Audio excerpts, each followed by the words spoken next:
What's going on, guys? Welcome to another, I know it's another one. Just calm down. It's fine. It'll be all good. I promise. All right. We're on the weekly, as you know. So just don't worry about it. It's a good guest this week as well. Jamie, I believe this right here is the 87th edition of the Chronicles of Podcast. Oh, yeah, it is. Wonderful. And I do believe if I just give me a second. It's the Chronicles of Noel MacNeal 2. Yeah, it is. Number 2, baby. He's back. Beautiful. Hit it.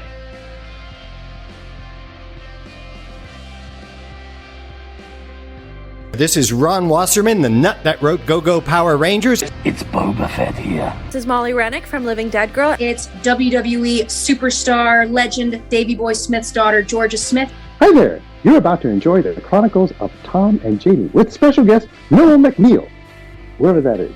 Anyway, enjoy. Oh, and by the way, you are smelling really good today. Really good at putting cream cheese on bagels. It took her 50 years to perfect the recipe. I don't give a shit. You got mayonnaise. I'll put the toilet roll in the fridge so it's ready for later.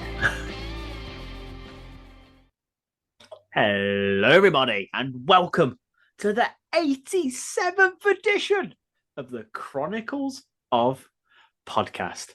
And these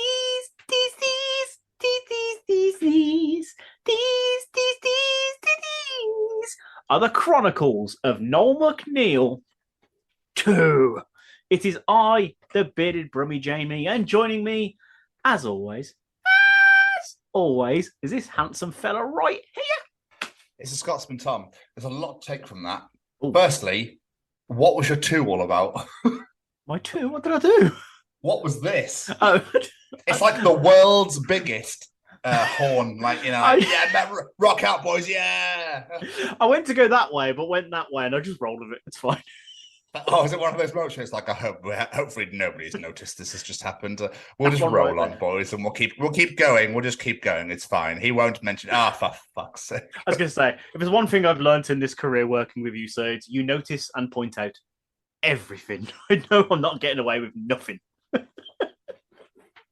Yeah, listen, it's no Papa Roach getting away with murder for you, my friend, I'm afraid. Nope. Because you ain't getting away with nada. Murder. Secondly, Yes. what was the song? I recognised the tune, but I was like, is it Little Shop for Us related? I didn't think you'd get it. It's the goodbye song from Brandon Miglios.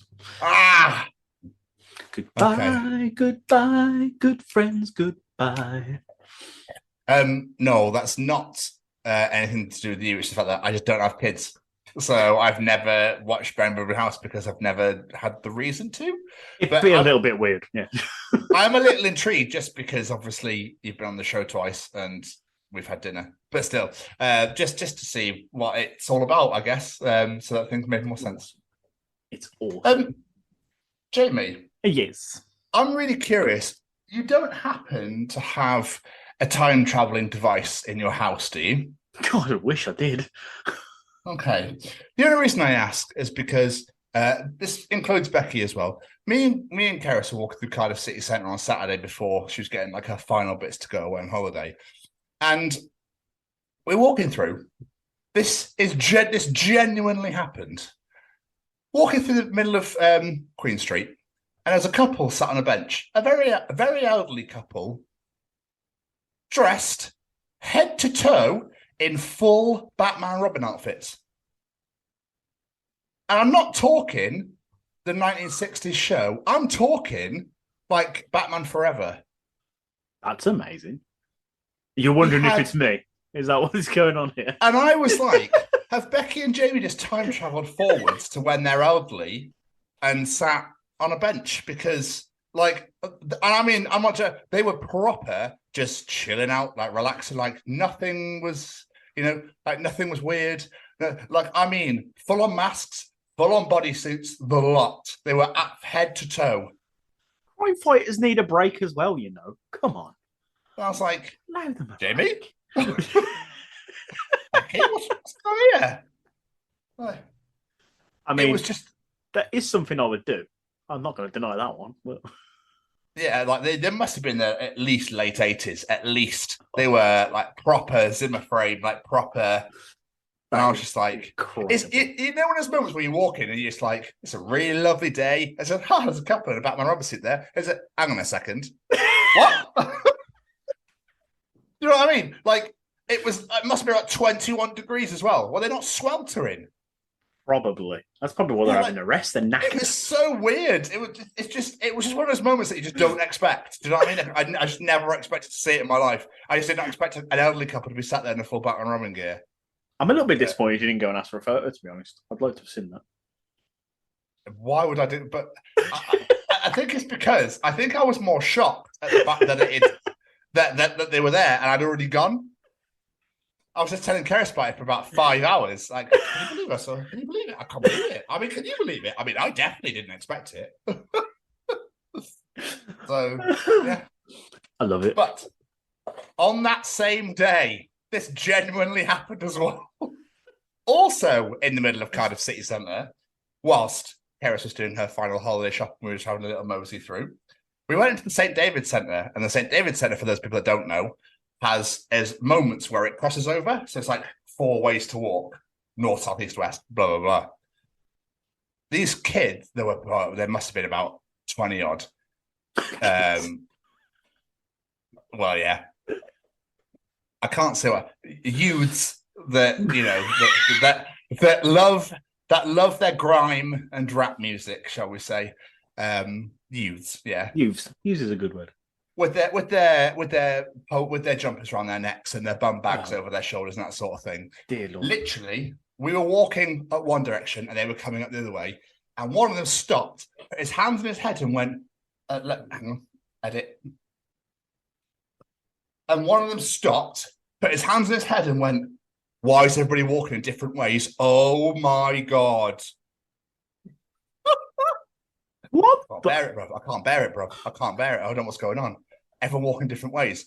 You're like, well, yeah, because I need to go over there and you're obviously needing to go that way. So that's why that happens. I can't be dealing with all these directions, fam. Because I got in his way because he was walking and I tried to beat him, basically. Didn't. He stopped. So I went around the other way and he just went, what, all these people walking all these different directions, bro. I can't handle it. Have you been to a city before? This is what we call a city. So basically, a lot of people live here. And what happens is when paths go in different directions and people need to go to where they get to, some people will cross your path and go the opposite way to you. That just happens. This is what we call life. It's life. Basically, when you were born, it's what and you came out of your mother. That's what you were given. Life. This is what we call it. It was just... Again, another moment where you just go, is that real? Did that just happen? Can you believe it? No, I can't believe it either. Can you just imagine that happened? Because I can't believe that happened. I just imagine all of his friends trying to calm him down. Just like, it's okay, fam. It's okay, fam. Just calm down, innit?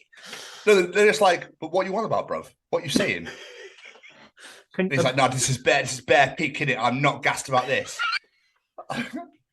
What?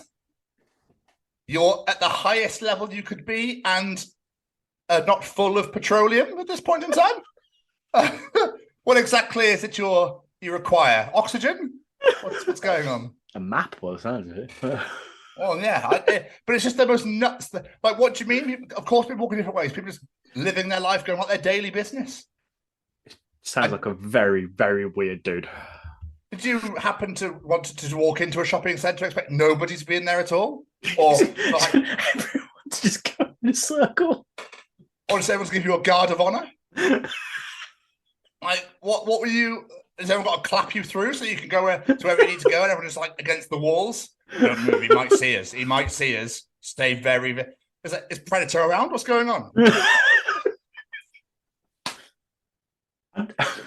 I'd love to know what's going through his mind at that time. If he had turned around and said smear mud on me, I would have done it. I'd have gone, you know what? Yeah, absolutely. If you're freaked out by the fact people go different directions, I'll smear you in mud. That's fine. Predator doesn't exist, by the way. That was a movie. So movies is what people make in Hollywood. They basically they get a camera and they write a script. I know there's way more to it, but just yeah. It was just two real batshit moments in a space of like, I want to say about 30 minutes. What a strange individual. It's because the sun had come out, clearly. And then when the sun came... Yeah. He had his t-shirt on, though. I was quite surprised. Oh, I'm impressed. I need you to help move something here, my friend. Oh, God. Okay. It's nothing to do with poo, don't worry. You know how when my sense of humour kicks in and I get this plan to do stupid things? Yeah. This has happened, okay? So I'm trying to decide whether I should do this or not. I don't know if I mentioned on here, my mother is getting married in just under a month's time. Yes. And the invite says, no dress code, wear what you like.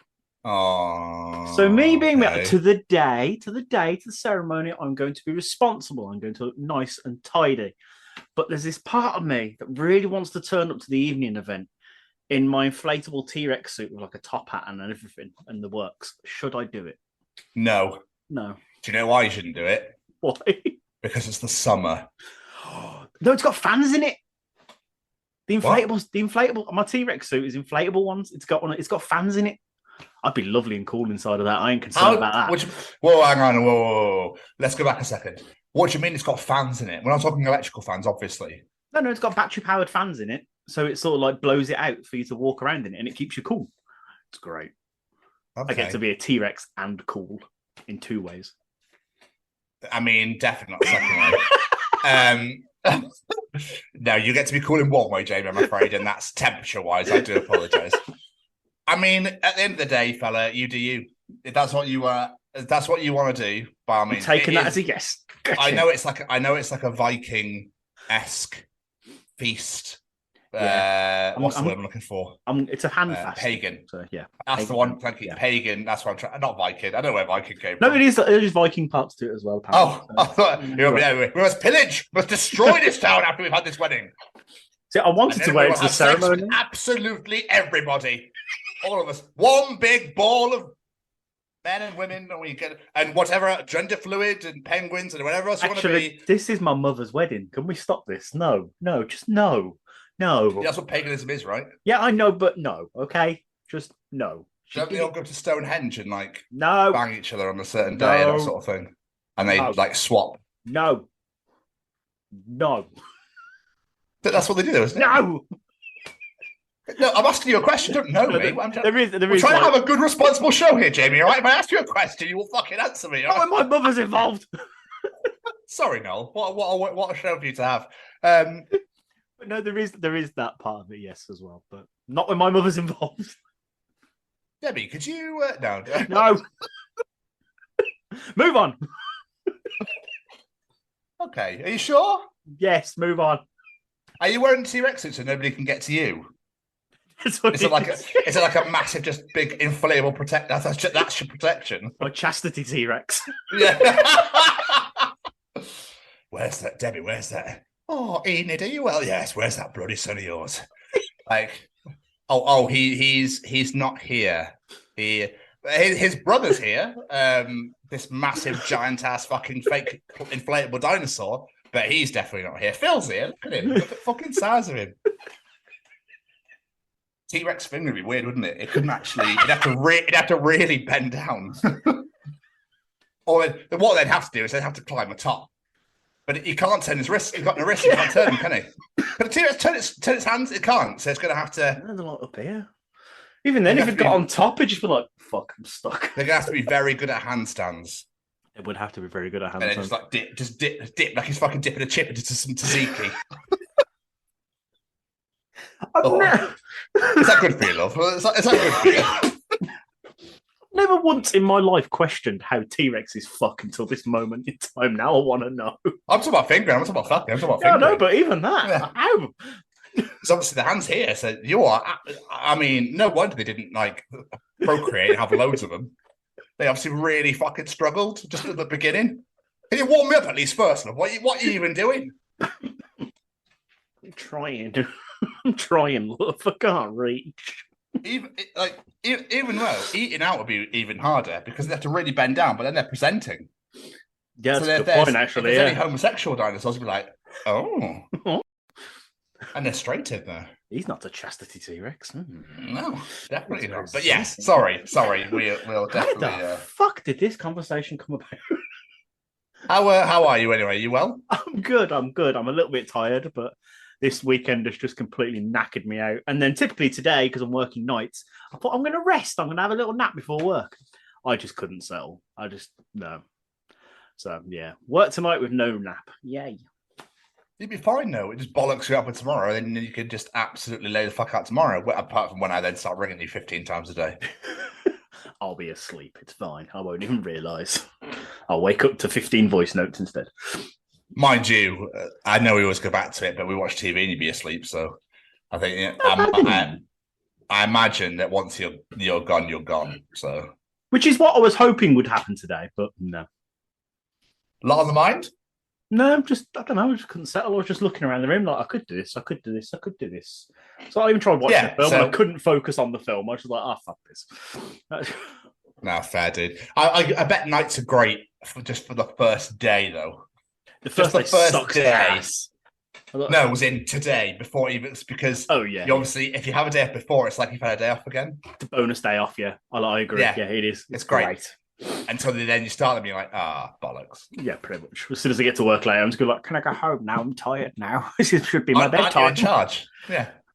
There's 3 of us. It's fine. I'll go hide somewhere and have a nap.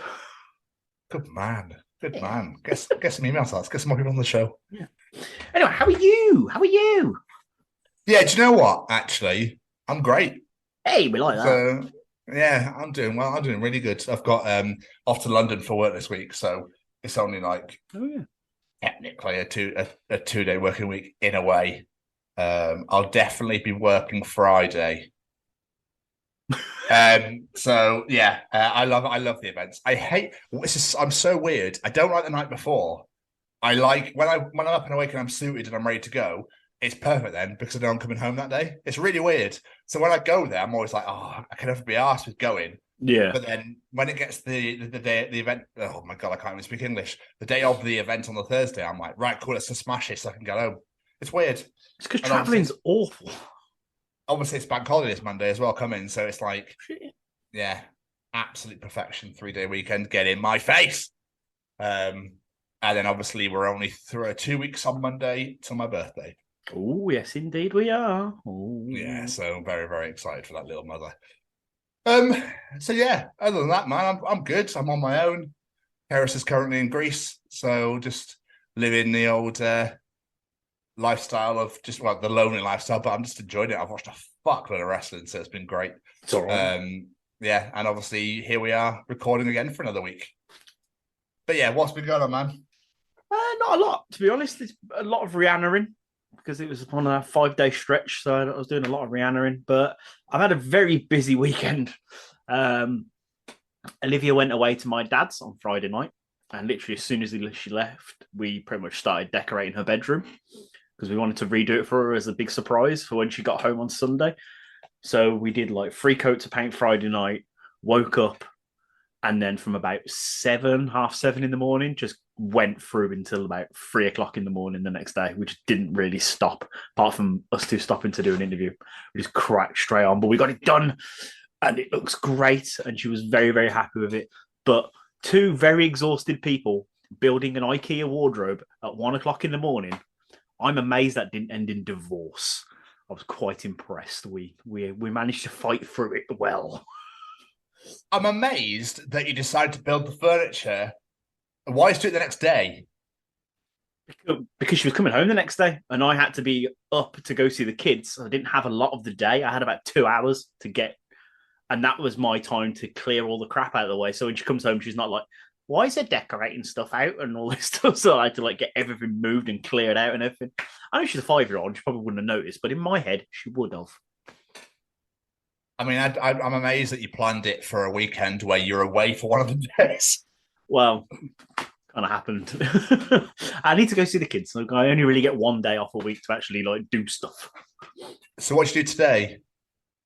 Well, not a lot, but still. The kids are at school, and then I've got to get ready for work, and we're recording the show, so we wouldn't have worked. We could have worked. We could have done it. Oh no, we couldn't have. No, we couldn't have because tomorrow's the interview, and then you'll go away. So. We could have done it last night. So, it's just, there's always ways around things, Jamie Westwood. But still, you got it done. So, I got it done. And then I went to go see the kids yesterday, which was a pain in the backside because there's no trains from Cheltenham. So I had to get a bloody coach. But there we are. Yeah, I know. There was no trains from Cheltenham at all, which I felt so sorry for this woman because they said to her, it's fine if you're going to Bristol, get the coach to Cheltenham and get the train from Cheltenham to Bristol. I was like, okay, it must be somewhere in the middle that there's a problem. She got to Cheltenham, train station closed. She was like, how the hell am I supposed to get to Bristol now? I don't know what they should do there. I think there was another bus service she could have got, but she was fuming. She was so angry. I was like, fair play to you, lover. Don't blame me, but I'm in a rush. Fine. But yeah, I went to go see the kids yesterday. I took them to the park because it was nice weather. We went and had a KFC, treated them for lunch. It was a good time. Good times. Sam and Lena just making me laugh, being their usual idiots. So the amount of times they do things, and I just look at them and go, yep, mini-me, you wonderful children. And we did an interview, which was fantastic on Saturday night. And I've got a new binging series, but they're only about 20 minutes an episode, so I feel like I'm going to be finished by the time we record next week. So then I've got to try and think of something else. But I started watching Ash versus the Evil Dead. You've ever heard of it? Yeah. Started watching that. It's really good. Really enjoyed it. I need to watch the films again, though. I feel like I'm missing a lot of references because I don't remember them very well. But it does do a good job of when it's referencing something from the films, it sort of plays like a flashback or something like that, or tells you about it. So it's quite good in that way. But no, it's really good. It's really funny. It's good fun. I'm enjoying that. So I'm on season 2. I didn't even know there were movies. Yeah, there's 3 movies. And then, yeah. I'm on season 2 already. They're very, 25-minute episodes. So I'll end up smashing that out very, very soon.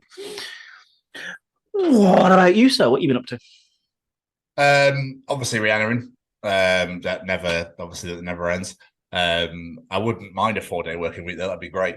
It just, I think, works so much better. I don't know why businesses don't go for it, but of course, they're all Ted DiBiase, aren't they? So yeah, I've been Rhiannon a lot. Weekend, obviously went to Cardiff on Saturday. Went food shopping on Friday night to make sure I had everything I needed for when she was away for the week, because obviously it's the end of the month. So there's like fuck all left, and it's like shit. So it's like, well, let's go get some bits just to tide me over for 4 days. Obviously, tomorrow's my last day. I'm away in London, and it's payday, so it's fine. So did that on Friday night, and then Saturday went to Cardiff for the day or for the morning, and that was really nice. Obviously, just a lot of batshit crazy. But went to Specsavers, saw Luke and saw Sarah. That was really nice, and saw some of the guys there.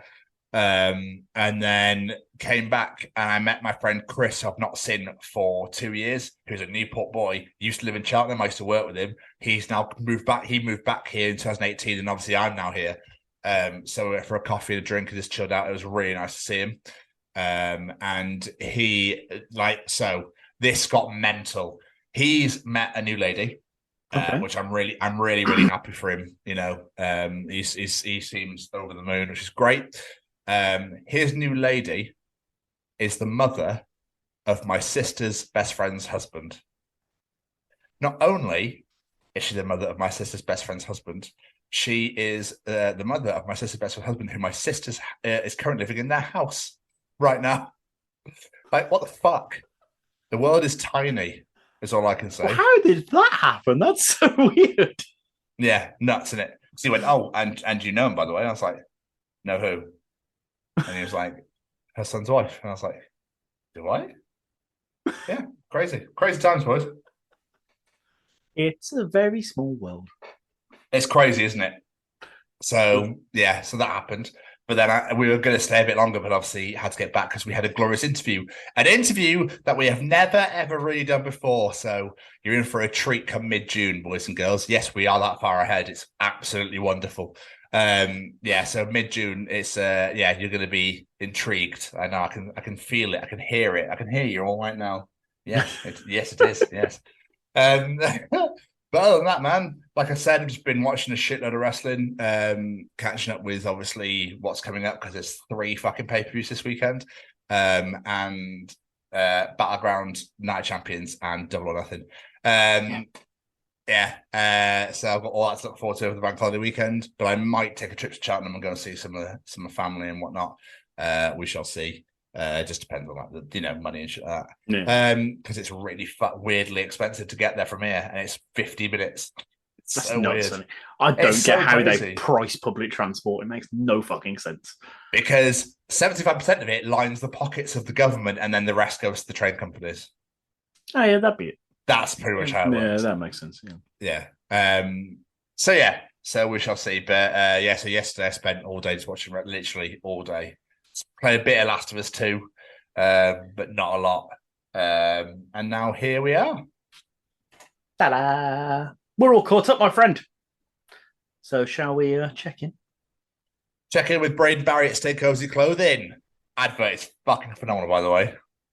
All right. Is this thing on? Well, howdy doody, everybody. This is Braden Barry from Say We Can Fly, founder of Stay Cozy Clothing, your one-stop shop for the coziest, most fashionable hoodies, t-shirts, and more. Gosh, Mickey. That's right, folks. And we're proud to say that we are now sponsoring the Chronicles of Podcast. Ouch. Hosted by Tom and Jamie. Like, you can get 10% off, man! That's right, Shaggy! Just use the special code, The Chronicles, at checkout. Oh, boys! So, Jamie. Yes, sir. It's only your favorite segment of the week. Yeah, it is. It's time for that fucking hench specimen to come on in here and treach the nation. It's time for Callum's Treachings. Yes! Do you want to know something? Callum will be able to tell you in Callum's Treachings. Is cereal soup? Ooh. So, as I said, that hench specimen is back to treat us all to his wonderful, wonderful mind. Jamie. Yes, sir. What is Callum treaching us this week, please? I wonder if there were adults who complained about how soft kids were when they outlawed child labour. Jesus Christ, Callum! Wow. I mean, have they outlawed it though? That's yeah. But jeez. Weirdly, I know what he's getting at. Because anything that happens with the younger generation now, the older generation go, oh, they're fucking soft, aren't they? They're bloody soft. Oh, you couldn't act like that. Well, I never would have acted like that when I was young. But it does make you wonder, when they outlawed it, did the adults go, well, I had to do it. I was down the mine 7 days a week, and no, I never bloody complained. It does make you wonder. It's weird, isn't it? It's a topic that do we want to go down this road, is all I want to say, or down that mine. Hey, yeah, not particularly. I remember when I went to visit the big pit down the mines in Wales, and it was like, oh yeah, kids just kind of like, really, as a child, but it's weird because at that time that was normal. Exactly. Do you know what I mean? So would we, knowing what we know now as children, would be now I'd be like, fuck off, mate. I'll go down once for Snapchat, but that's about it. Put this on the old Instagram, #dark. Just the. But I reckon probably. I reckon definitely dads. Mums not so much, but I definitely think dads probably would have done it. But then, was the whole? I imagine like the banter thing's been a thing for years and years. Like, could you imagine like the royals in banter like, look at him, peasant. Doesn't have a penny to his name. That would be like banter from like the 1600s. I wonder how it's evolved over the years. But yeah, so I reckon absolutely they're dads. But people were probably stricter back then as well. I don't know. It's really weird. That's a hard one. But I definitely think they did. I bet there was like, oh, bloody hell. You can't even go down man and earn some money for your family. Bloody kids these days. While he coughs up a lung from being stuck in a bloody mine for a week. Yeah. Coughs up both of them. Oh, look at that, Dad. You want to complain now my lungs are sat here? Look, they're still going up and down. They're still breathing. Can you whack her back in for me, please? Thank you. You're right, Dad. You're a real man, you are. Obviously, Billy Elliot. I reckon that the dads would have been like that. Yes. Before he becomes proud of him. Yeah. Do you know what I mean? Yeah. So, no chuffing way. That's not chuffing happening here. You must be fucking joking, mate. It's not champion. It'd be, yeah. But yes, I absolutely think they would have done that. Absolutely. Yeah. My brother, who's 18, 19 years old, he was brought up with my dad, because obviously I was probably with my mum, and different mums, obviously. And he's a rugby player. He's been brought up a rugby player all his life. My dad's very much like, oh, we don't talk emotion here. We just get on with it. One of them. He's very much changed with it like recently, but he used to be like that. And so my brother passed out because one of his mates at football broke his finger, like snapped it, and it was like the bone was poking through the top of his finger. And my brother was driving to the hospital, and he was just like, everything was fine. He turned and saw the bone and passed out while he was driving. Shit. Yeah. So, and then my 18-year-old brother, was just like, oh, I can't believe you're so soft, Joe. And it's like, no, he's definitely not. Right? I mean, if you saw bones protruding out of people, in the moment, you probably would have done the exact same thing. I'd have passed out or threw up or ran away screaming. Definitely, I wouldn't have just looked at it and gone, "Get over it, mate." Jesus, you never had bone poking out. Scratch. Merely a flesh wound. So yeah, I was like, no, my brother was definitely not soft at all. No. So, and I hate that phrase as well. Oh, it makes me cringe. Ugh. So, you know what I mean? And it's like, ooh, you're fucking hard, mate. Like, not particularly, no. So, this just shows that I'm not gay for you. So, all right. I like the Darren Brown approach of when people start on you and you just confuse the fuck out of them by saying, is that wall 4 foot tall? And they're like, eh? And you're like, no, I don't think so either. I like that. That's great. No, I'll see you later. And my favourite one, though, is obviously when people get on the bus and you don't want someone to sit next to you, so you just tap the seat and go, come on. Yeah, I've kept it warm for you. Yeah. Anyway, we should probably move on from this. It's getting weird. What else, Jamie, has Callum been teaching us this bloody week?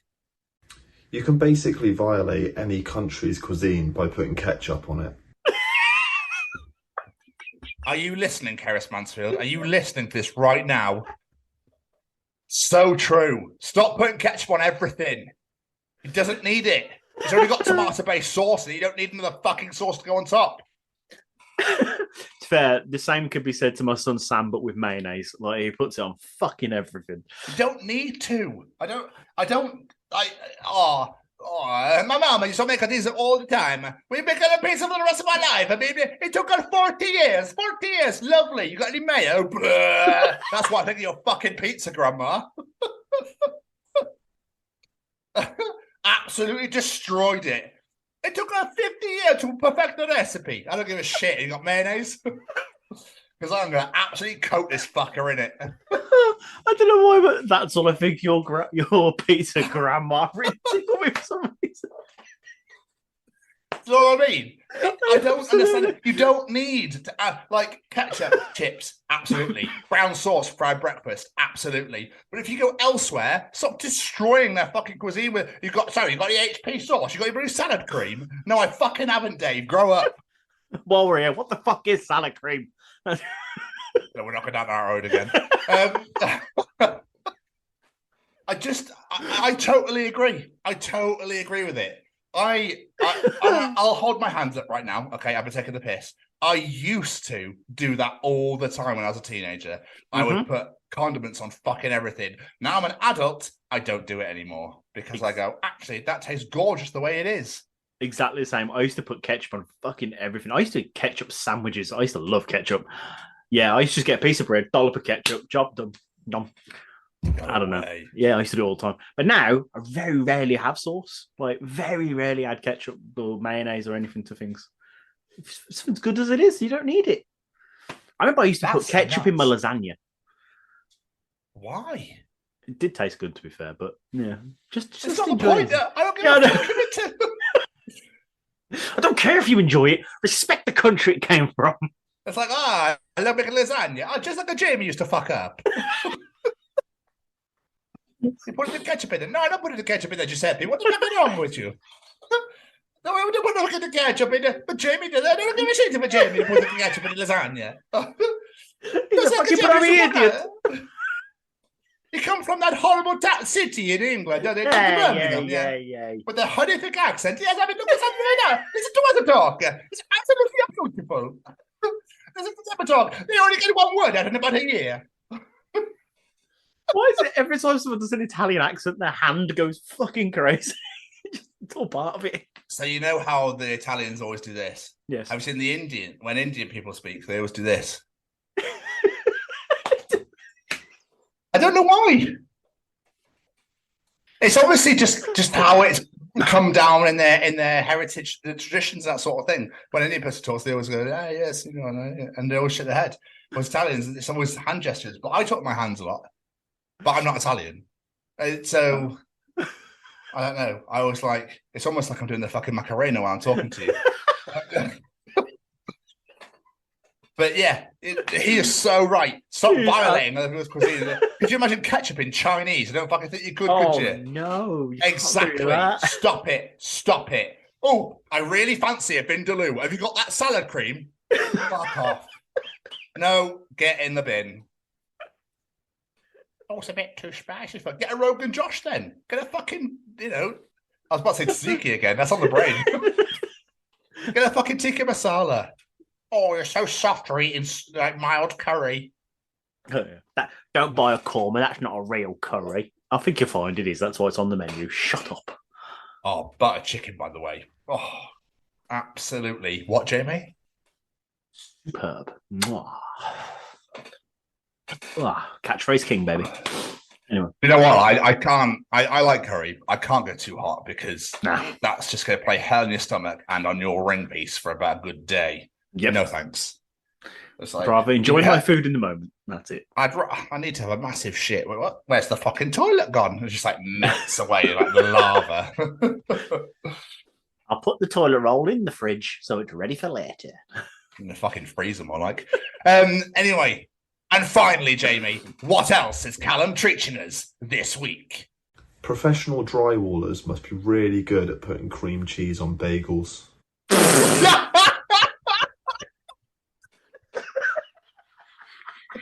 Oh my god! I bet they put the spirit level. I bet they do everything. They go all out. That's amazing. That is actually amazing. That's top tier. That is super. Their wives must love it. You want some cream cheese, and that's the only thing they're good for in their relationships. I could do you a fucking bagel with smoked salmon. Though I'll tell you that right now. You want some cream cheese in that bad boy? Give it here. Oh, all in one motion as well. There you go. Look, there you go. Give me my fucking cream cheese trowel. You're in for a treat. Do you reckon that if there's any residue on the side, so they wipe it off and just flick it on the floor? Oh, there's a little bit of shit there. Fuck that. I'll leave that for the people that own the house to deal with. Thank you. It's us, love. What the fuck is wrong with you? What, you clean that cream cheese off the floor? Fuck's sake, man. Chris, it's been there for weeks. It fucking stinks. Can you clean that shit up, please? I'm not doing it for you. It's cream cheese, Deborah. It's not shit. No, I'm not. Well, actually, it's white. Why is it white? Is that you sure that's cream cheese? It's creamy and it's a little bit cheesy, but it's not cream cheese. Oh dear. Could you give me a cream patch? Sure. I'll get me trowel. No. You don't need that. Trust me, you don't. I don't want that anywhere near me, thank you. That's for a cream pie. Yes, I know I did, Dave, but not the one you're obviously thinking of, thank you. Nothing needs spreading here, I tell you that right now.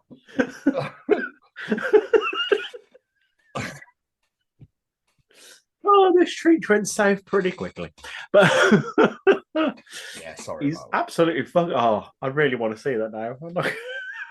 I'm intrigued. I'm intrigued to see how good painter decorators or any sort of labourer is good at making that sort of breakfasts or transferable skills. I reckon, yeah. Yeah.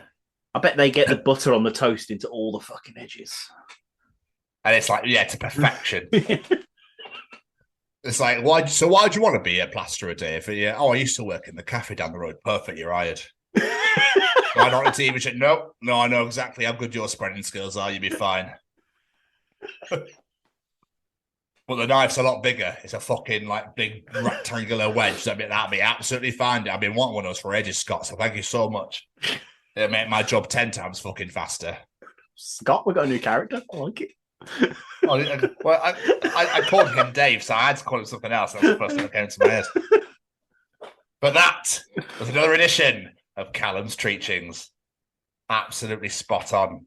Oh, no, you're getting a great show here. You are. We're getting a great show because we have Noel MacNeal back on the show. So, but I mean, I now have to follow this, Jamie. You do indeed, sir. Let me have my book. It's time for Tom's Journal.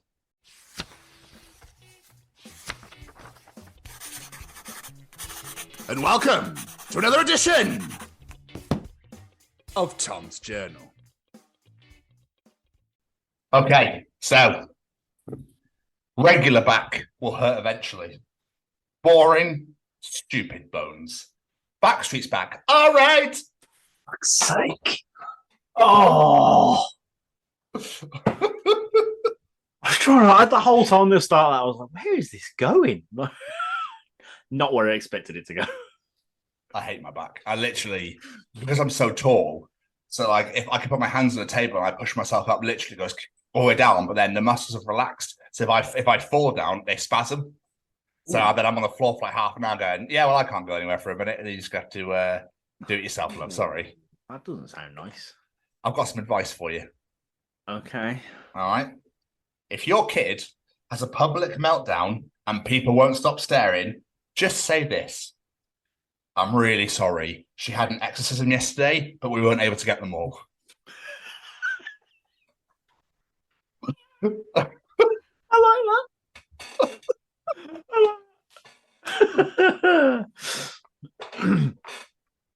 I like that a lot. Somebody went on, and this is why I love, right, the British. Somebody went on an air frying Facebook group to talk about air fryers. Is there any air fryer that can handle a family of 8? And someone replied, take it easy, Jeffrey Dahmer.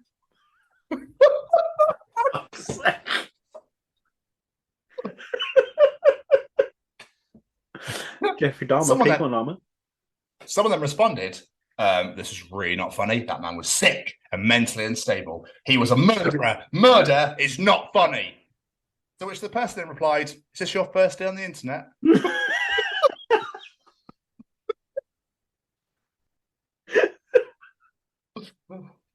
Yeah, obviously. Clearly, yeah.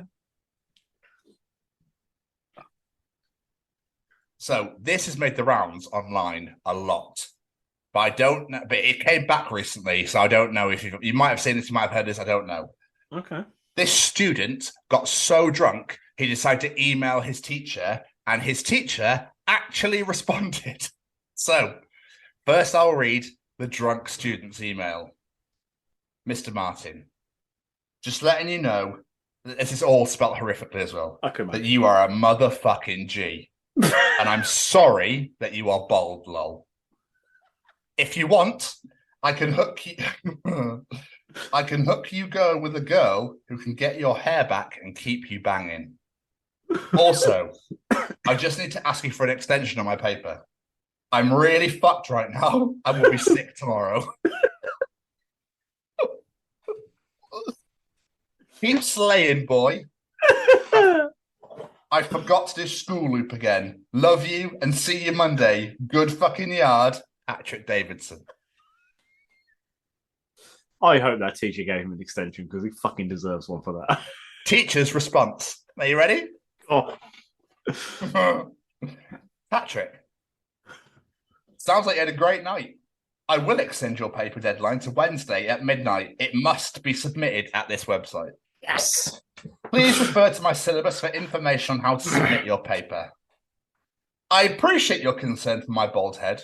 My wife likes it, and I don't get paid enough to get hair implants.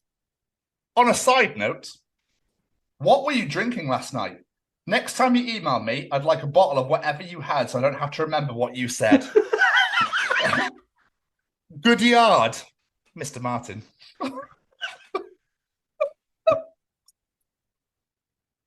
That teacher's an absolute hero. If you imagine Patrick waking up the next day and seeing that email and going, oh my fucking God. Could you just imagine the awkwardness the next time he walks into that guy's class? Yep. What's up? He probably fist bumped him. Sorry.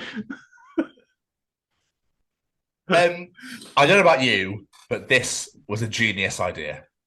I changed the sound of my alarm clock to hand clapping sounds to get all the recognition I deserve when I wake up at 7 a.m. I deserve that. I'm going to change that. I like that a lot. Woo! You did it! You got out of bed! Thanks, guys. Where's the toilet? I need a shit. Time for my morning poo. Cheers, guys. iPhone, I'm going to update your software tonight for you while you sleep. The next morning, iPhone, look, I couldn't do it, bro. I just didn't feel right. The vibe was really off.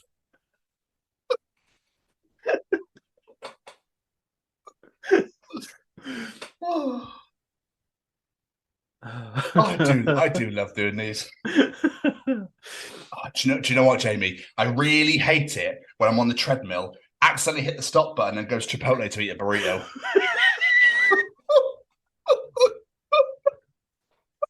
The amount of times I've walked out the gym and they've gone and brought something shit to it.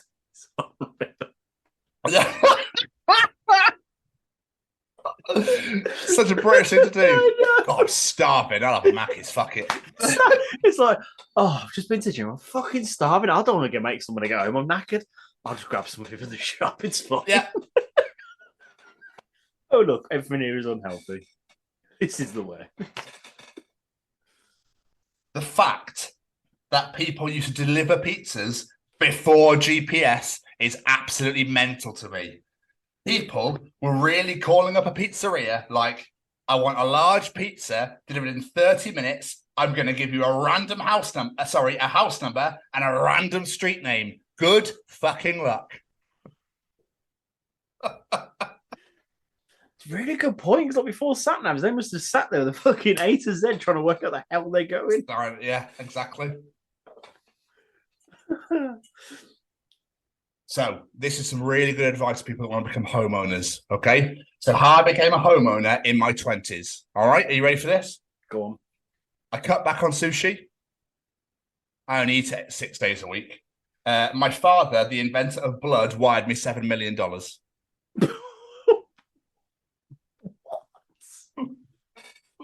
Basically, Daddy paid for it. Yeah, I got it, yeah. Oh, okay. Just the inventor of blood is a bit of a comedy.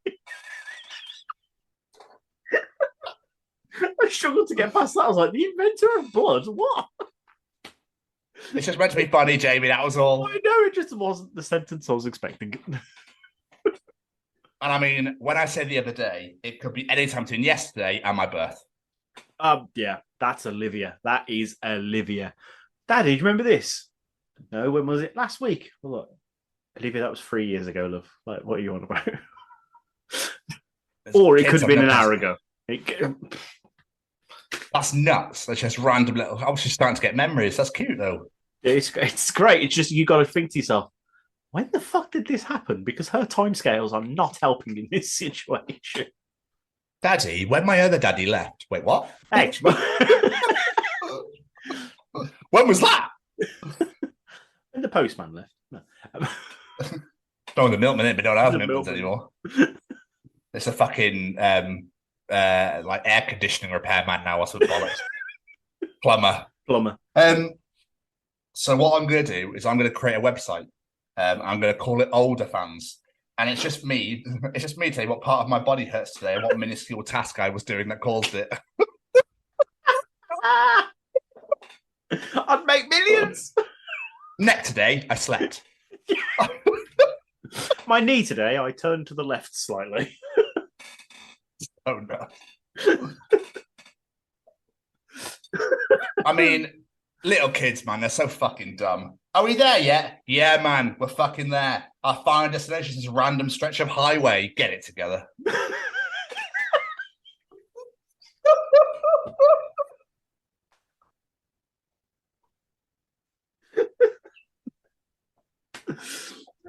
And finally, Jamie, to end off the journal this week, Britain is just a load of stressed, tired people pretending to hope their emails find each other well.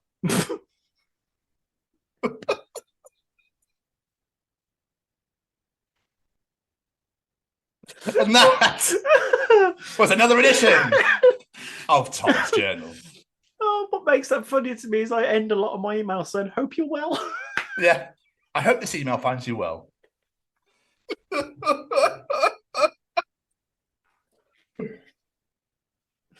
Oh, brilliant.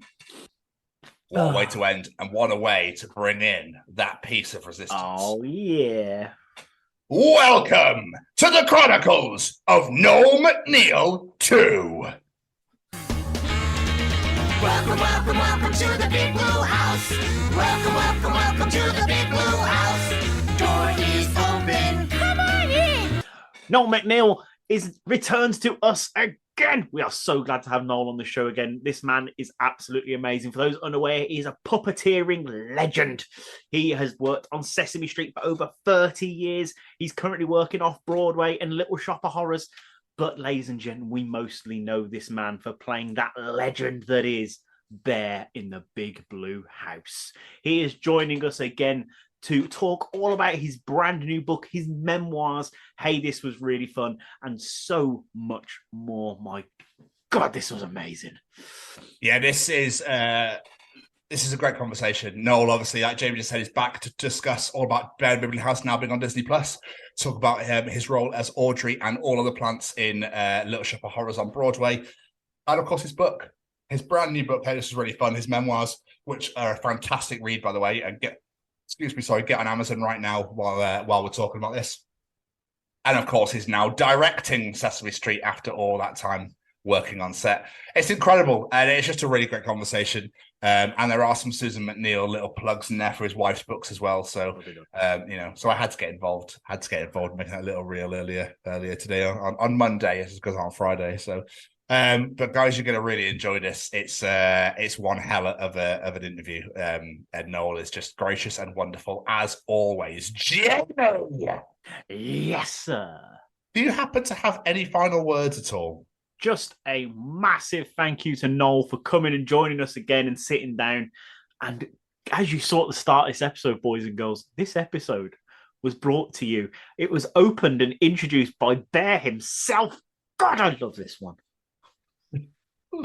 Ladies and gentlemen, here we go.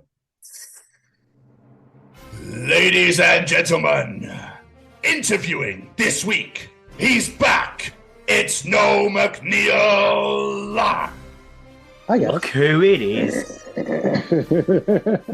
How are you, Noel? Are you well? I'm good. How are you guys? Tired, but other than that, good. And that was Monday. Yeah, I think if you look at the word tired in the dictionary, you'll probably see my face today. Come on, it's the first day of a new month. It can't be that bad. Come on. Yeah, exactly. Come on, Jay. It's just a very busy, very busy weekend and night shifts and blah. Yeah, just. Well, thanks for having me back, guys. Oh, it's an absolute pleasure. I mean, obviously, when I saw you back in February, it had to be done. It had to be done. So obviously, with how much you've done in the last couple of years, it's like, yeah, we need to have Noel back. Plus, we've upgraded since we last spoke to you. We actually have sponsors and stuff now and things going on. Woo-hoo! So yeah, different name, it just made sense. It just made sense. All right. So it'd be good to catch up. I got this thing to plug, so there you go. Oh, this thing, you mean? Oh, yeah, that thing. Oh, I wonder what that was. It's been there for a while. It could be like a trick, just like pass it down to you.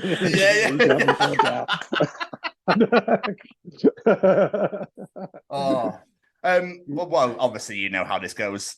Jamie's just going to do a nice little introduction just to bring everybody in, and then we're just going to bombard you, with questions. How does that sound? Great, because I can blather like nobody's business. So go for it. Yes, that's what we like. Wonderful. Let me do my little introduction then. Ladies and gentlemen, today we bring you a returning guest who we originally spoke to way back in June 2021. Today's guest has spent a life and career bringing smiles to the faces of people, both young and old, with legendary performances on Sesame Street, Last Week Tonight, and most famously as a particular bear who lives in a big blue house. Here to talk all about his new book, Hey, This Was Really Fun. Possibly the nicest person on planet Earth. Boys and girls, join us as we bring you the Chronicles of Noel MacNeal 2. That was a wonderful introduction. And if I'm the nicest person you've met, you need to get out more. You're Bear. As far as I'm concerned, no one can ever top being the nicest person you've Bear's the spoken to. nicest person you've met. I better scratch out the last few of my questions. Exactly. It's like, oh, damn it. Bear with. More of that coming, kids. So, anyway, brought to you by Stay Cozy.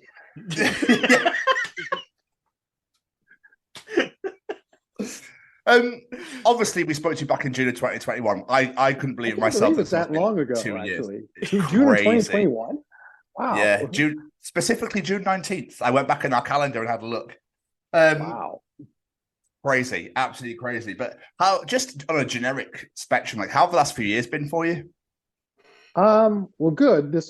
First of all, this whole thing of a pandemic seems to be over, so that was kind of nice. So, and then just been busy with Sesame Street. I'm now a director for the show, so that's been fun. It's been great. Actually, working with one of the characters. There was one segment that I'm a director for, and it's called Monster Foodie Trucks. And it's with Cookie Monster and Gonger. And Cookie Monster is played by Dave Rudman, and Gonger is played by Warwick, who I don't know if you know, but Warwick is this great puppeteer who's been on the Dark Crystal, and he has his own Scottish show, Beeb and Mo, and he's also one of the mongrels of Dodge, and so he's great. He's this great puppeteer. He's awesome. So Warwick Davis, he's so funny and so clever, and he and Dave have this great chemistry as Gonger and as Cookie Monster. So I've been doing that, and then lately I've also been the swing puppeteer for the off-Broadway production of Little Shop of Horrors. Yeah. So every now and then I get to be a man-eating plant, which I'm actually doing this weekend, 5 straight shows, because one of the main puppeteers is away. So I'm doing coverage for Friday and both matinee Saturday and Sunday, and evening Saturday and Sunday. So quite the workout coming up. That's incredible. Absolutely incredible. I just want to wish a massive congratulations to your son, Matt, for getting into Boston Conservatory at Berkeley. That is incredible news. Absolutely amazing. Yeah. What's he studying? He's studying vocal performance. Oh, wow. Yeah, so I'm sure it's a lot of classical training, but that can easily be adapted for musical theater, which he's also interested in, because his school has done 2 productions since they've been back. Last year, when he was a junior, they did Rent, the musical, and not Rent Junior, where it gets kind of edited and Angel has a cold or anything. It's like the full blown version of it with everything, and I mean everything. And so then this year they did Carrie, the musical, and yes, take a moment to absorb that for a second. Yeah, just Carrie, the musical. How did you make that a musical? There's this great podcast. Speaking of podcasts, cross promote. It's called Out for Blood, and it's by 2 of your countrymen, two Brits, who are obsessed with the history of Carrie the musical that started at Stratford-on-Avon. Yes. And I'll let you go from there. Just go to, it's Out for Blood, the history of Carrie the musical. It's 8 installments and not boring at all. It is an amazing story. It is it's just everything that was supposed to go right and just went wrong with this musical. But they revived it a couple of years ago, and it was revived a couple of years ago and was retweaked. So now a lot of high schools do it because of the focus on bullying and abuse. And so It does it. But as my son said, the music's great. The script sucks because it was written by people who think this is what high schoolers talk like. Yes. Yeah. Okay. I just Yes. can't work out how you make songs out of that story. Like, you'd be surprised. I need to find this now. That's amazing. Oh, yes, absolutely. You got to listen to this. A couple of the songs are actually quite beautiful and haunting, but it's just like, yeah. I mean, it's not as bad as here in New York. There was this thing years ago, a development. We used to develop musicals. It was called I forgot what it was called just now, but it was a place that would develop musicals and would stage them either like with readings or full-blown productions to help get interest in having them move forward. And so there was one musical theater works. That's what it was called. And there was one musical my friend was a member of this, and he took me to it. And it was a production, and it was called Cradle Song. And it was a musical about crib death. What the? What the? Yeah. When you talk to bear, you censor yourself, boys and girls. Exactly. Oh my but days! It started out with this like very yuppie couple who are so absorbed with their careers and advancing, and then they discover that they're going to have a baby, and it just throws their whole lives into a loop.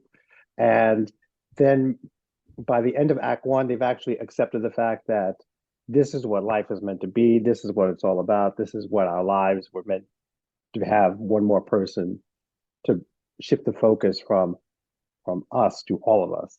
And they sing like a little song about that. And as they walk off, and they're in front of the bassinet, looking at the bassinet, and as they walk off, the lights dim, except for this one shaft of light that glows onto the bassinet. And then intermission.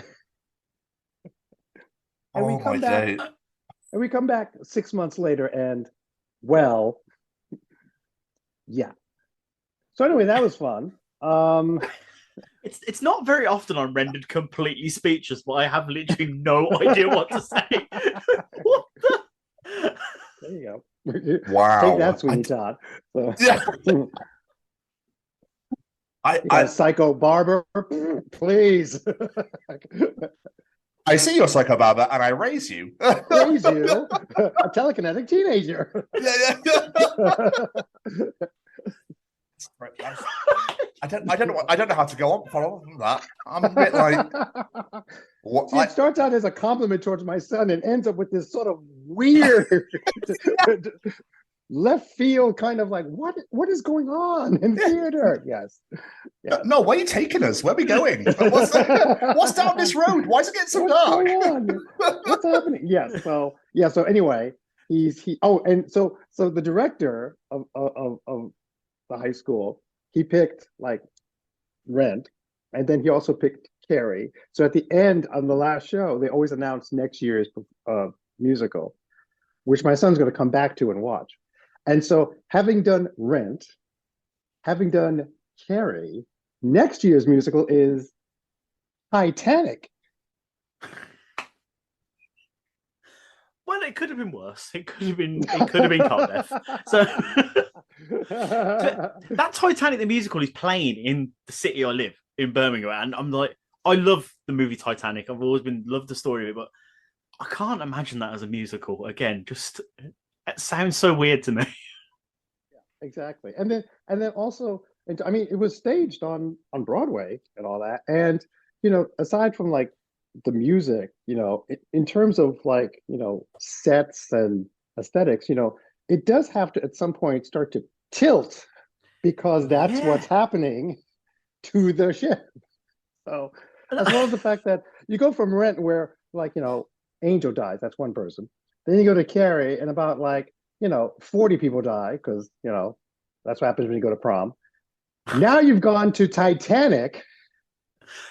And so a couple of us were actually wondering, like, is he okay? Is the director going through some sort of like depression? Is he living out some sort of therapy that we're not aware of? Every year the death toll just gets higher. Every year. Exactly. I was going to say the next one's probably like Armageddon, but the meteor actually hits the Earth. Everyone dies. The entire universe existence dies. is gone. Yeah. Exactly. So it's just like, wow. So yeah, so he's so despite that, my son is interested in musical theater. And he's really good. I'm very proud to say that he's very good. Also, very proud. I mean, I'm also proud of the fact that he did this whole application process himself. Like, he applied to these schools. He did all the deadlines. He did all the essays. And my wife, who's an author, Susan Ely MacNeal, author of the Maggie Hope Mysteries, and there you go, available on Amazon. But he did this all himself. We didn't have to like badger him once. We didn't like to look over his shoulder. We didn't have to pay people off, like, you know, like, you know, all those people in Hollywood did. Like, he did this all himself. So, and Boko was like the first choice, and he got in. So, huzzah! That's and incredible. also, selfishly, it's like we said to him we would support anywhere, because he actually auditioned for a couple of places in the UK, and we said we will support. Excuse me, we will support wherever you go. But when he was favoring Boko, Boston Conservatory, we were like, yes, that's only 3 hours away. Yes. Awesome. We'll let you fly the nest, but not that far. Exactly. A little tether, just like, nope. I'm here. That's amazing. But yeah, so we've been busy like celebrating that, as well as the fact that this is now a huge life change for all of us. And we've talked about it, how, you know, we're so proud of him, and the fact that this is a new chapter and a new adventure, but we're also acknowledging the fact that it's also an ending. It's like, it's the ending of his childhood, and how he is now stepping into adult. He's 18 now, so that's adulthood part 1. And so he's well aware of that too, and realizing like, oh, bollocks, it's like, I really gotta like get my act together. It's like, yeah, like doing your own laundry now. Boots him out the door. Goodbye. Throwing the stuff into the car. Hey, now this is it's really time fun. to go. You know, on TikTok, there was this girl who posted. There was a trend on TikTok last year where taking songs out of context, like inappropriately, and this one guy, she had spent an evening with him, and so the next morning, as he was leaving, he puts on his iPhone and it starts playing the goodbye song as he's leaving. And it's like, that's like, wow. That's amazing. Still touches so many people in so many ways. Incredible. Oh, but obviously, you mentioned before, I was going to bring it up, you've been working off Broadway in Little Shop of Horrors. Right. Like playing Audrey too. That is absolutely incredible. And I saw that, I was like, oh, that is just awesome. Is this the first time you've done off-Broadway puppeteering or on stage, or is this something you've done before? Yeah, I've done. Yeah, this is like the first. I mean, it was like the first. This is the first legitimate theater I've done. I mean, I've done theater where I've produced shows for the Bronx Zoo, which is theater, but it's like, you know, with like the smell of giraffe dung in the background, but it's still theater. But this is like legit, like off Broadway, which I've never done before. And being in the world of like theater is so different, because I've only been in the world of television and like, you know, the occasional movie and commercial, but never theater. And so there's always like the Tony Awards. There's always throughout the show, they mention the word community until it becomes like a drinking game after a while. It's like the community. We have the community, this great community, this theatrical community, the Broadway community. It's just on and on and on. And it's like, well, it's true. I finally realized it's true, because the cast, the staff, the crew of Little Shop, they are the nicest people, and they know each other. They know each other from like other shows and other productions, like off Broadway, Broadway, national tours. It's unbelievable, which is why, kids, if you get to do theater, make sure you're a team player because reputations last and it will follow you. Because one of the actors said that he was in a production that was on Broadway. And then when a new production was being considered somewhere, people in the room, producers, directors, they go through and they think of names. And this person's name came up. And one of the people in the room said, "Oh, no. You don't want that person." And it was like, why? And then started to tell all the things that this person had done in this production. So, again, make sure you're a team player. Exactly. What made you want to dip your toe into the world of theatre? Because you've done TV for so long now. What made you go, actually, I want to get on Broadway for a little bit and try this out? It was funny. I actually took my son to see Little Shop in February of 2020. And I was watching it and thought, like, wow, this was a great production. I know the guys who made the Plants, Monkey Boys production. And it was great. And I thought, it was like, that would kind of be fun to do. I could do this. And that was it. Just like, never thought about it. And then last fall, Mark Petrosino of Monkey Boys called me and said, "No, they're looking for a new vacation swing for Little Shop. Would you be interested?" And I was like, "Oh, let's see. Puppet's big, it's cumbersome, it's sweaty, it's heavy as heck. Sure, why not?" Right up my alley. Exactly. Right in my wheelhouse. Yeah. So then I started rehearsing, and it was funny. Like I rehearsed, and then like on my very first day of rehearsal, they were like, "No, we'd like you to go on next week." I was like, "Excuse me?" I was like, I haven't even touched a plant yet, and you're already saying you're scheduled for next week. I was like, okay. Wow. I mean, in a way, it's like that your career precedes you, basically. They'll go, well, he's been in puppetry for 40 odd years. So it's almost like they go, he clearly knows what he's doing, right? Well, how difficult it be to control Audrey too, a massive man-eating plant?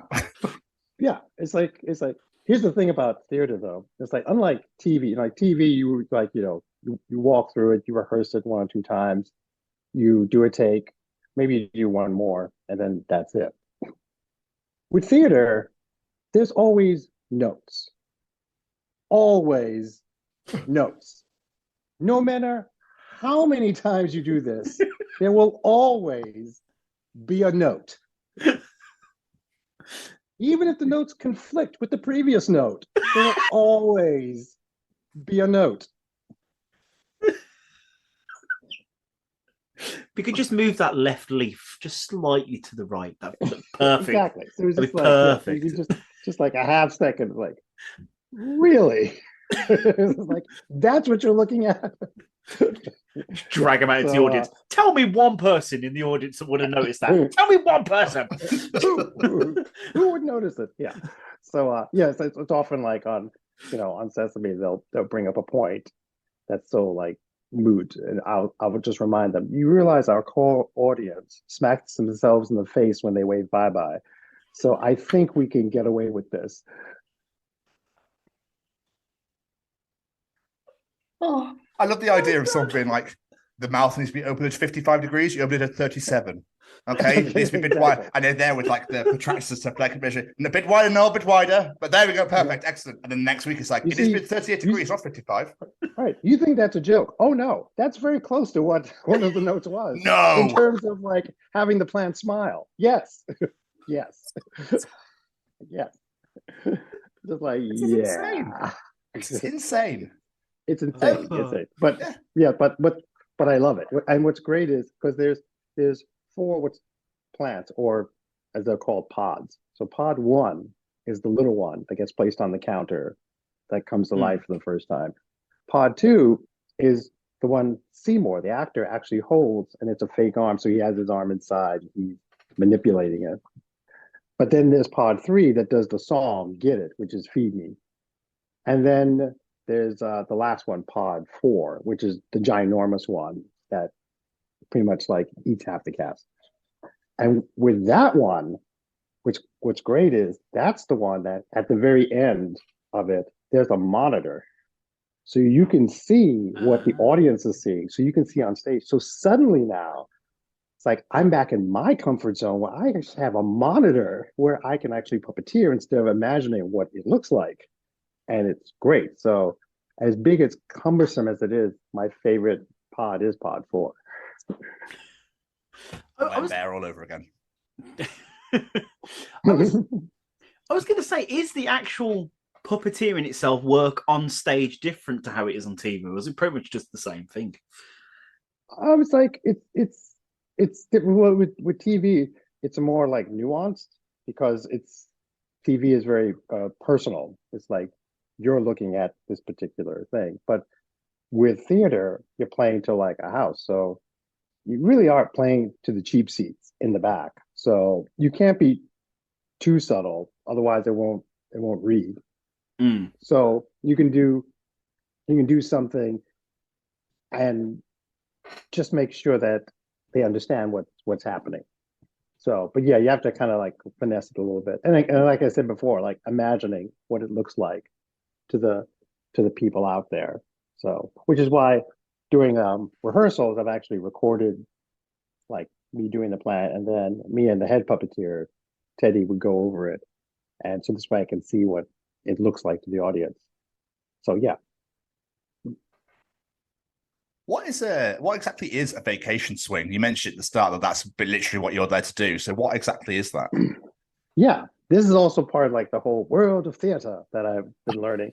There's stars, and then there's understudies, and understudies are the people who understudy like, you know, a main character or two.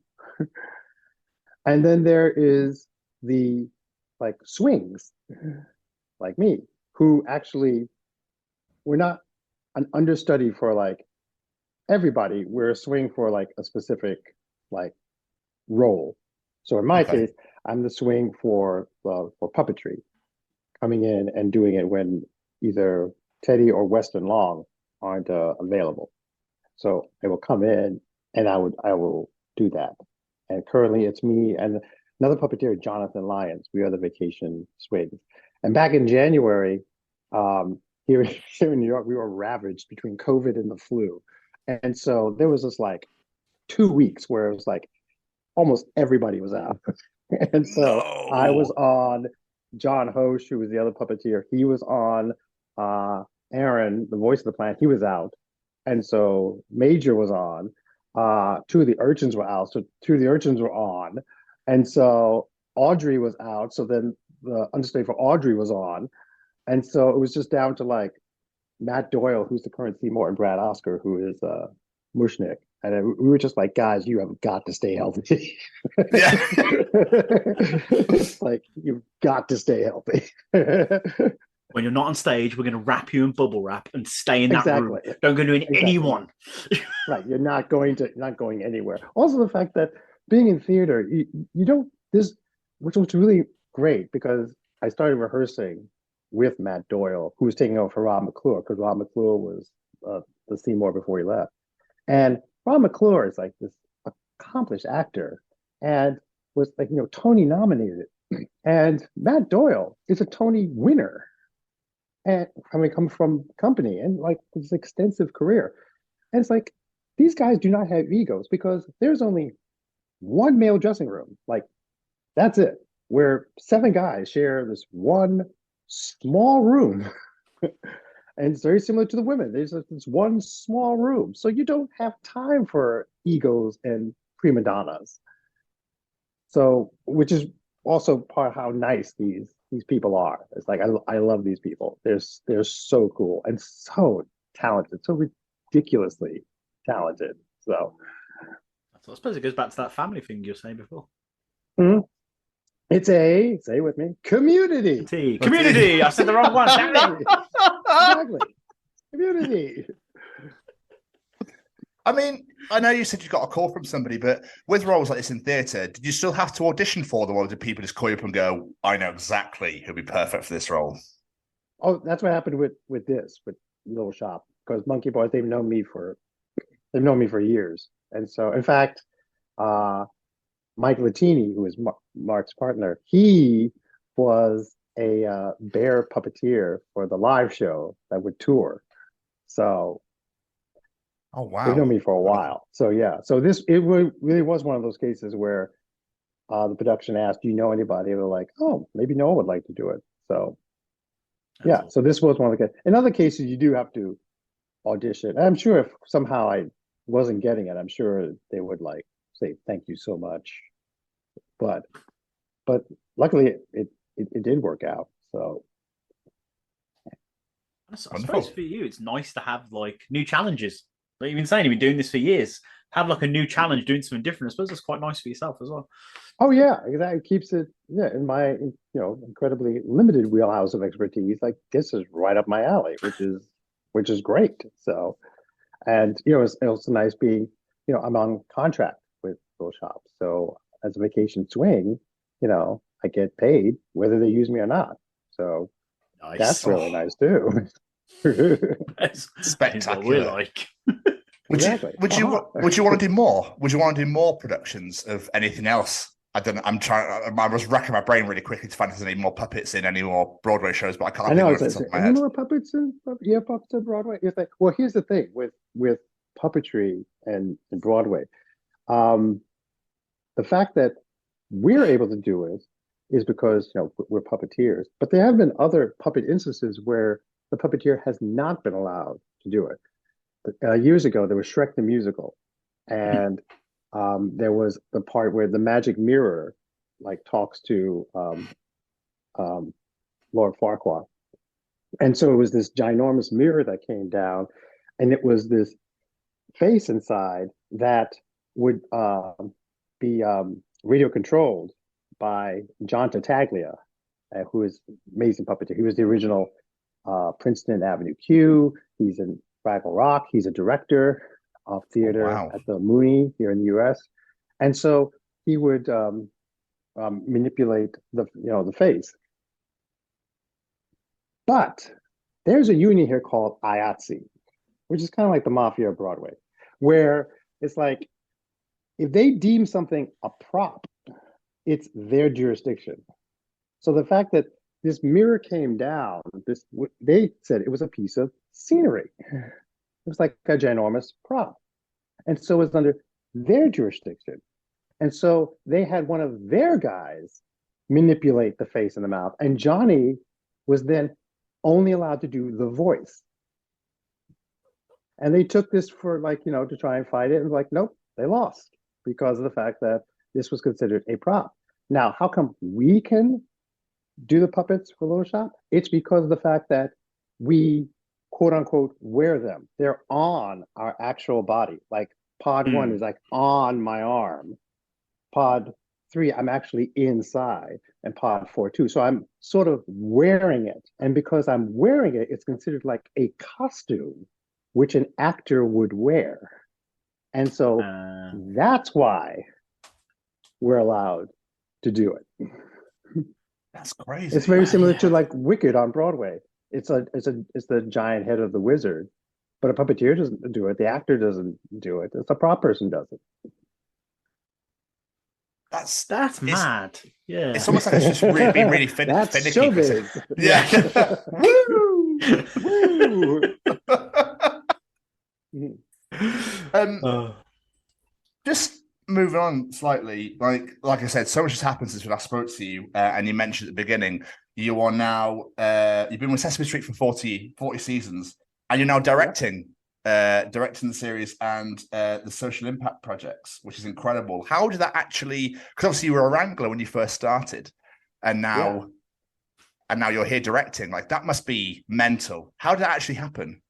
Oh yeah, it's beyond mental. Like the first day of this past season, as a director, they sent a car for me to take me to the studio. So it's like, yes, exactly. Thank you, nonprofit. And so they sent me to the studio. And so my son's high school is across the street from the studio. So I said, "It's like, do you want a lift?" And he was like, "Sure." So I gave him a lift to the studio, and it happened to be his birthday too. So I gave him a lift, and so we get out, and I hug him, and then we just pretty much walk in opposite directions. He walks across the street and I just walk inside. And so as I was walking inside, I was thinking, like, if you told, 21-year-old Noel 40 something years ago that you'd be getting out of a car to direct Sesame after dropping off your teenage son across the street. Now that's mental. It's like, but yeah, went from wrangling to background puppetry to being a consultant for the international production of Sesame, getting to travel to the other countries. To now I'm a director for the show, which is awesome, and it's really fun. That's the other thing. I've been having, like, the first time I came home after the Monster Foodie segments, my wife said, "How was it?" It's like, it was great. It's like, professionally, this is the most fun I've had in years, and it was awesome because of the fact that, especially with a show like Sesame, I know how it works, having been there for quite some time. And so from a puppetry standpoint, from a assisting the puppeteer standpoint, from a wrangling standpoint, as well as from the directing standpoint, because I've worked with some amazing directors on Sesame and some not so amazing directors. So I know exactly what to do and definitely what not to do. I suppose as well, you're going to have like the best rapport with the cast and the crew and everyone, because you've known them for so many years. Well, yeah, I mean, it's like a lot of a lot of them have, like, come and gone, but there's actually, we were talking about recently, there's only a handful of us left who actually worked with Jim Henson. And it's like, it's me, Pam Marciero, Marty Robinson, who, by the way, originated the plants of Little Shop of Horrors. When I started in 1982, Marty started doing Little Shop of Horrors at night. And so he would do Sesame Street in the daytime.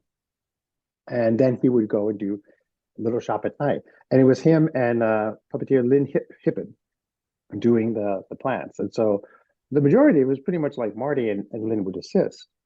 And so when Marty wasn't, like, doing something on the show on Sesame, he'd be in his dressing room just asleep, just out. And then from 6 o'clock, head downtown and do Little Shop. So for like that year, he was exhausted and jacked like you wouldn't believe. He told me, like, yeah, like, that show wrecked my body. So, are you still performing on the show as well as directing, or are you just solely directing? Oh yeah, every now and then I do get to perform. I mean, granted, now it's like, if you look at the end credits, we have, like, 2 Major League Baseball teams of puppeteers. That's how many there are now. But occasionally I do get to puppeteer. Like this past couple of weeks ago, when I was directing the social impact project, there were a couple of videos we were doing in one day, and one day had these characters with a teacher. And so Matt Vogel, who's the puppet captain for the show, as well as Big Bird and the Count, and a really good friend, he said, "No, would you mind doing the teacher?" It's like, "Sure, I don't mind. That'd be fun, and another paycheck." Cha-ching. So exactly. As long as the cash is in, sure, I'll do it. Have my character say "cut" at the end of his line. Yeah. What do you reckon is contribute to the success of Sesame Street, for the fact that it's been going for so long and it's still going strong now?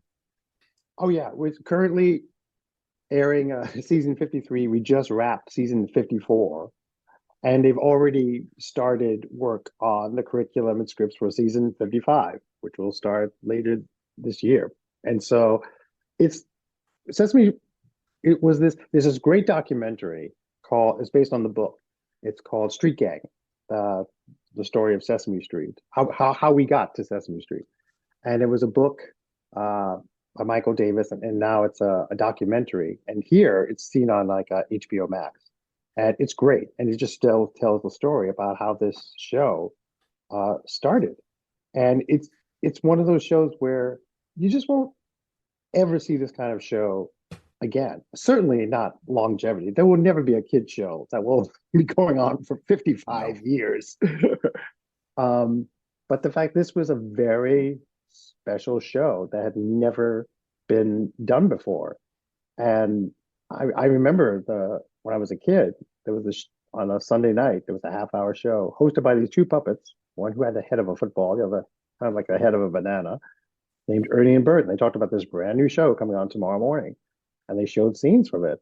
And what was great back then for me was that I live in New York and I grew up in Central Harlem. So Sesame Street looked like where I grew up. And so it just had that great appeal of being able to walk out and, it wouldn't be surprising, like at the trash can, have Oscar pop up or have, the empty lot like down the street have like, big birds nested because it looked like what you would see it. And because of that, the characters also popped a lot more. They weren't lost in the background. So, and then they were just teaching kids to be originally, ready for preschool.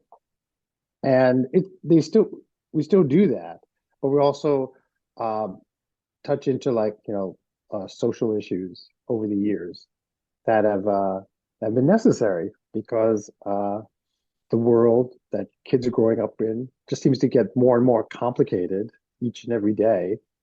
And so, yeah, we're still teaching the number 3 and, B is for bowl, but yeah, also going through about sharing and cooperation and characters like Julia, who makes you aware that this is someone that has something about them called autism, and it's okay. Yes. It's like, this is how she behaves. And if you know somebody, then this is what you can expect, but you can still have fun with them just in, a way that will help them have fun. And other ways, and just introducing characters like Tamir and Gabby, who are Black. They're Black puppets. They're African American Muppets, and they're great. They're awesome. I directed last year. There was a social impact project. It was with Wes and Elijah, who are 2 African American puppets, a father and son.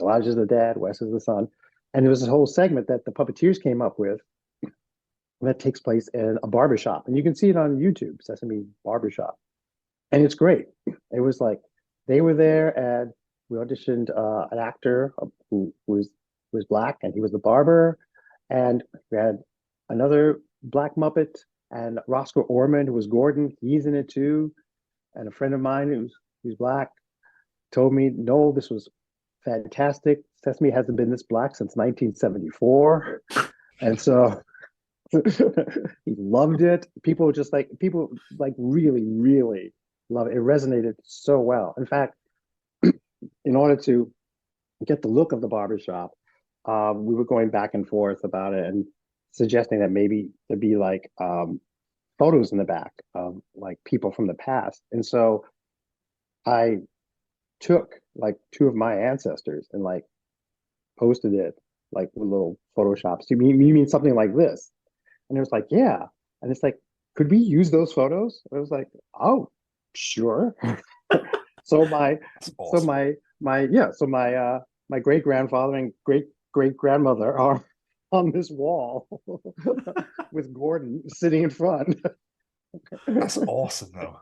Yeah, so it's like one of those things where my ancestors would never have believed this. Like in 2018 when we did the Muppets at the O2, and we all scattered to the 4 corners of Europe, and my wife and son and I went to Airaseg, Scotland, and I was standing outside of the beautiful land, looking at the landscape, and I was just thinking, like, there's no way that my ancestor who emigrated from Scotland would have guessed that his direct descendant would be brought back because of a pig and a frog.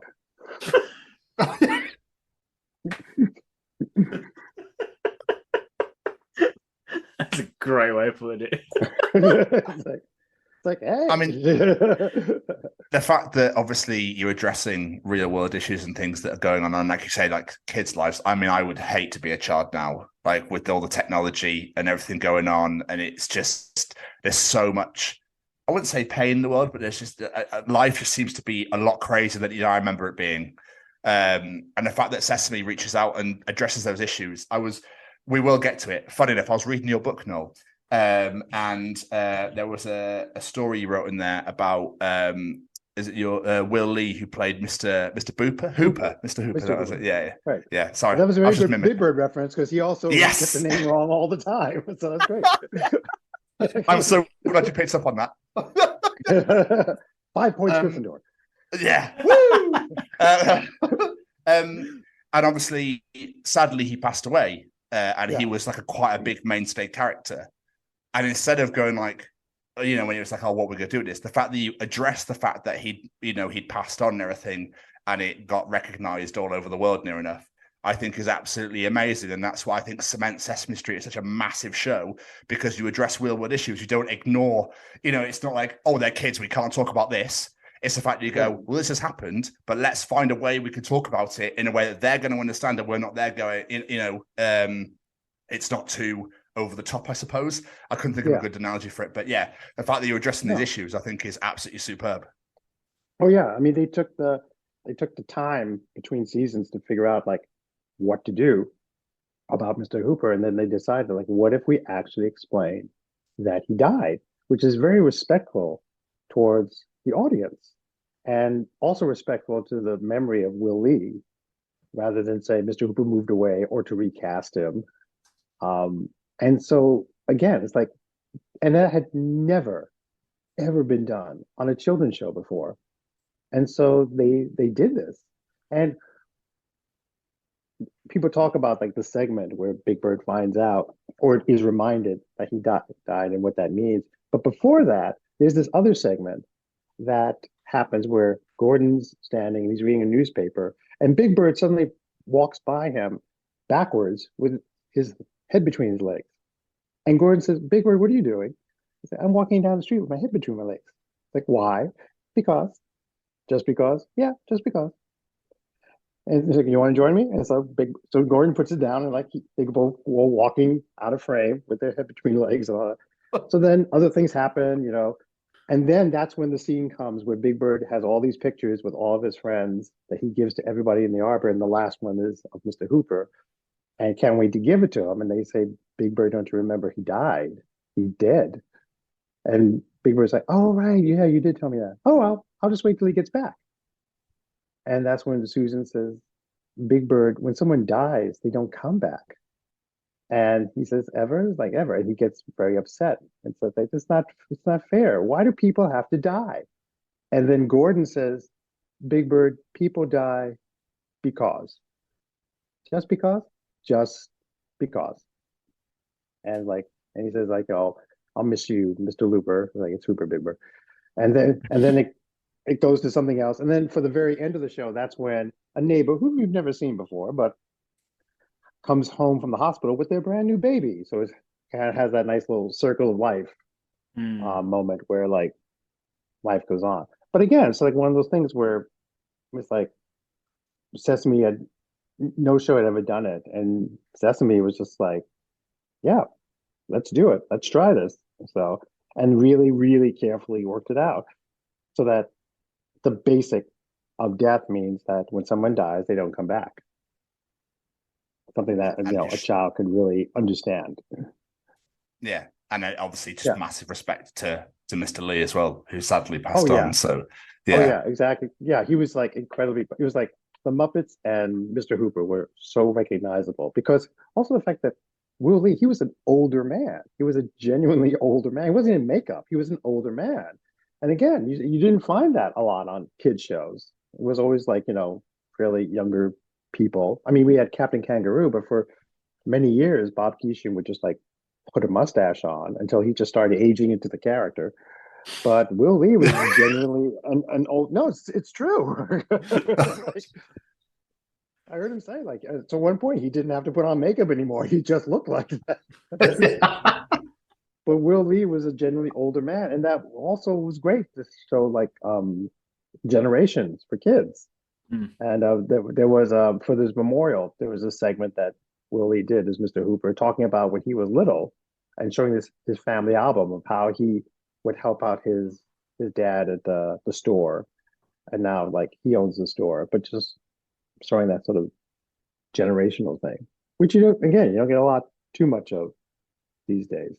So yeah, so Sesame is very special, and it's kind of become like sort of this icon, this national treasure, and we still need it. That's the thing too.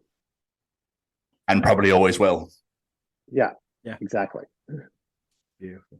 So, Noel, I think it's time we talk about it, my friend. Let's talk about the book, your memoir. Hey, this was really fun. Where did the idea come from to write your story? Well, back in 2020, I don't know about you, but I had a lot of time on my hands at home. So I thought, well, let me start right. It was also the idea of my wife, Susan Ely MacNeal, author of the Baggy Hope Mysteries, available on Amazon, and her standalone novel, Mother Daughter Traitor Spy, coming out in paperback next month. And so it was her idea, why don't you start writing these down? And so, and also because I'm getting older, and I was like, I don't want to start forgetting a lot of these things. And so I just started just writing down. And each day, each morning, I would wake up and think of something and just write it down until eventually I realized I had a whole chunk of my life down on paper.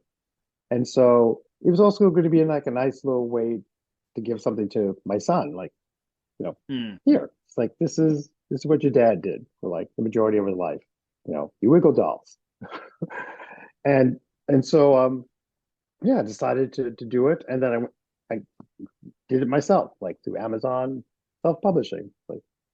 And so I did it, and it's out there and it's available.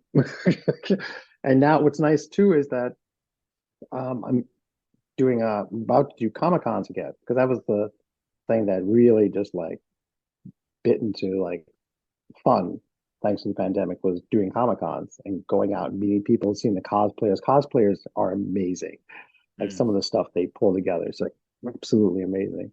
And so I'm doing Comic-Con, so then I'll get to also promote my book.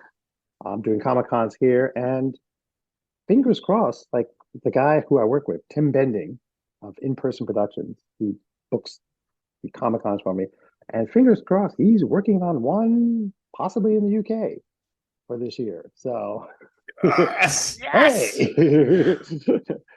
So hey kids, if you're listening, contact your local Comic-Con in England and Ireland and say, hey, we want the bear guy.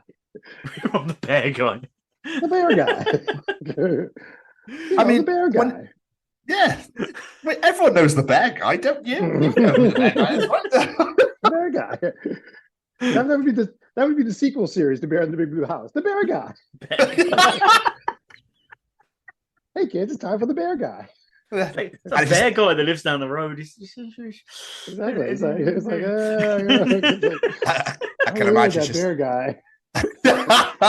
It's just everybody asking who the bear guy. You know who the bear guy is. It's just the whole episode. The bear guy. You know him. The bear guy. That's the entire series, the entire episode, you reference it, but you never actually see the bear guy. Yeah. Everyone's always waiting. It's kind of like waiting for Godot. He's going to be here any minute. That bear guy. And other things happen, shenanigans ensue, and by the end of the credits rolls, it's he never shows up. Okay. Oh, well, maybe next time. Or your nose appears at the side of the screen and it just cuts to black. I know. It just walks in and is cut. Yeah. The door opens and cut. Oh, so good. Where did you go with the title for it? I'm guessing it's going to be kids' TV, but I'm still just curious as to why you went with, hey, this is really fun.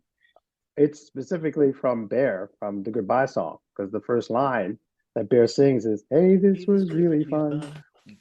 Yeah. How did I not put that together sooner? I feel really stupid for that. I'm not Yeah, that was it. So I was I borrowed from Peter Lurie's incredible song. It's one of the most beautiful, saddest kid songs ever written. But so catchy. It is. I imagine, though, there's so much to your career you've probably forgotten. So how did you go about getting all the information for the book? Have you just got this incredible memory, or have you kept journals or whatever it may be?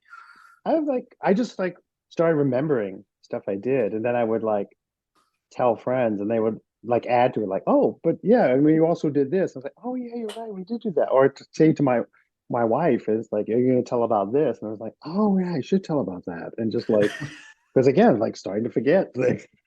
It's oh yeah, we did do that, didn't we?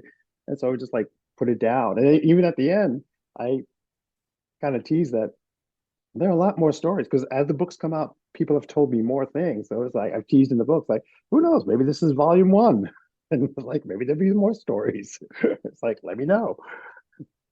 Again, I can blather for days. Nothing wrong with that, my friend. But how long did it take to write it? I leisurely, like about like 10 months, almost a year, just like off and on, just leisurely doing it and then pulling it together. And then I just like kept editing to the point where like, okay, you just need to turn it in. This is like, you could edit forever. So I just like turned it in. So yeah, so about like a year of just like leisurely doing it.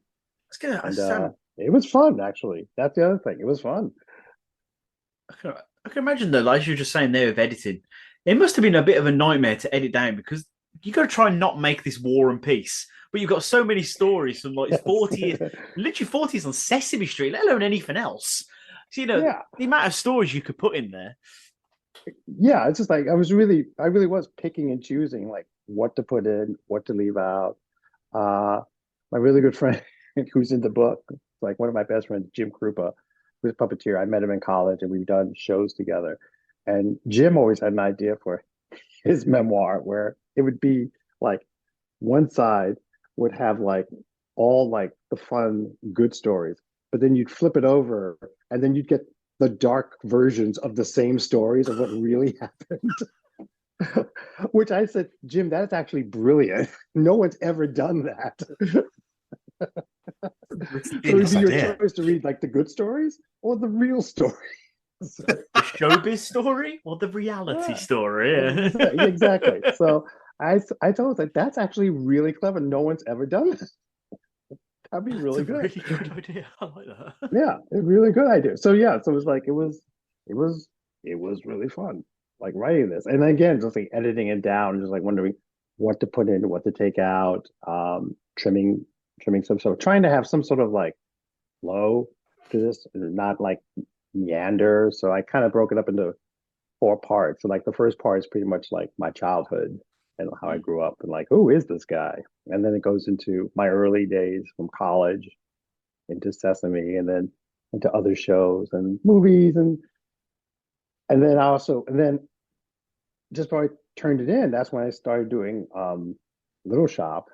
And so I wanted to do a chapter about doing theater. And then because of my directing of Sesame, I wanted to mention that. So I put that in. So it was editing that as well. So it's like, so I pretty much had to turn it in before anything else happened. Otherwise I would have turned it in. Something else would come along and just like, wait, I've got this. So there'll be like another version, like, like updated version. It's probably a good job you self-publish. You're the publisher, be like, come on, Noel, we get it. You've got lots of stories. Come on, we've got a deadline. Actually, that's what was happening. The guy I was working with was like, are you ready now? Can we do this now? Please. Plus, I also all the people who were so generous to help support and contribute to this project on Indiegogo. First of all, thank you. And second of all, yes, your autograph copy is coming because being Amazon, they only make a certain number that I can order at a time. So they come in, I autograph them, and then I ship them out. So there's another batch coming in, and there'll be another batch going out very soon. So hang tight. I sorry, James. It's just one thing I want to get in really quick. Like, I love the style in which you've written it in. There's parts we've gone, if you want to see this, YouTube this, and I'll wait. And then you've written like hums and whistles. It's like got your personality in there, which I absolutely love. And your and I say, and you're back, okay. Yeah. Let's carry on. Okay. One of my favorite parts was a title you had, which was "You Never Forget Your First Time," and it started with, "No, I'm not talking about that. Get your mind out the gutter." Yes. Genius, just genius. I love that you just put all your personality into it as well. So, like, I found myself when I was reading, like, I couldn't put it down. Basically, because I was so fascinated. And so, no, I'm being not because you're just here. It's genuinely like when I was reading, I was like, I can't put this down because I'm just intrigued in that. Like, I think since I put this style you've written it in, just like I said, full of personality. It's just so hard to be like, do you know what? I'll say this for later. It's like, no, I want to know what happens next. So what happened then? What was going on here? What's nice is people have asked me, and so when I'm going to start working on is the audio version, which I want to have out this summer. So then you can actually hear me blather these stories out and talk about this stuff. And also, not only because people actually want to hear my voice, I do like audiobooks of memoirs. Like they're really good. Like I really enjoyed Trevor Noah's like Born a Crime. Actually having him read his story, which was great because there were so many passages and phrases with South African accents and pronunciations that I could never do. But to hear him actually do it, and it was very personable too, actually having him talk. So I want to do that too. And also I have friends and fans who turning pages is rather physically challenging for them. So to have an audiobook would also be beneficial for them. So that's also the benefit of audiobooks too, in case you didn't realize. Like there are some people who physically just can't turn a page or hold a book, but audiobooks are great. It's a great idea. Like I said, I'm a huge Kevin Smith fan, and I listened to his autobiography on an audiobook, and it just gives it that extra little layer to it. And with Kevin Smith as well, he's reading the book and then he's just adding extra stories as he's going along because the guy just can't stop talking. So I'm like, oh, it's like bonus chapters. I like this.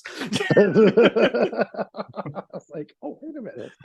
Sidebar. Here's an audio sidebar.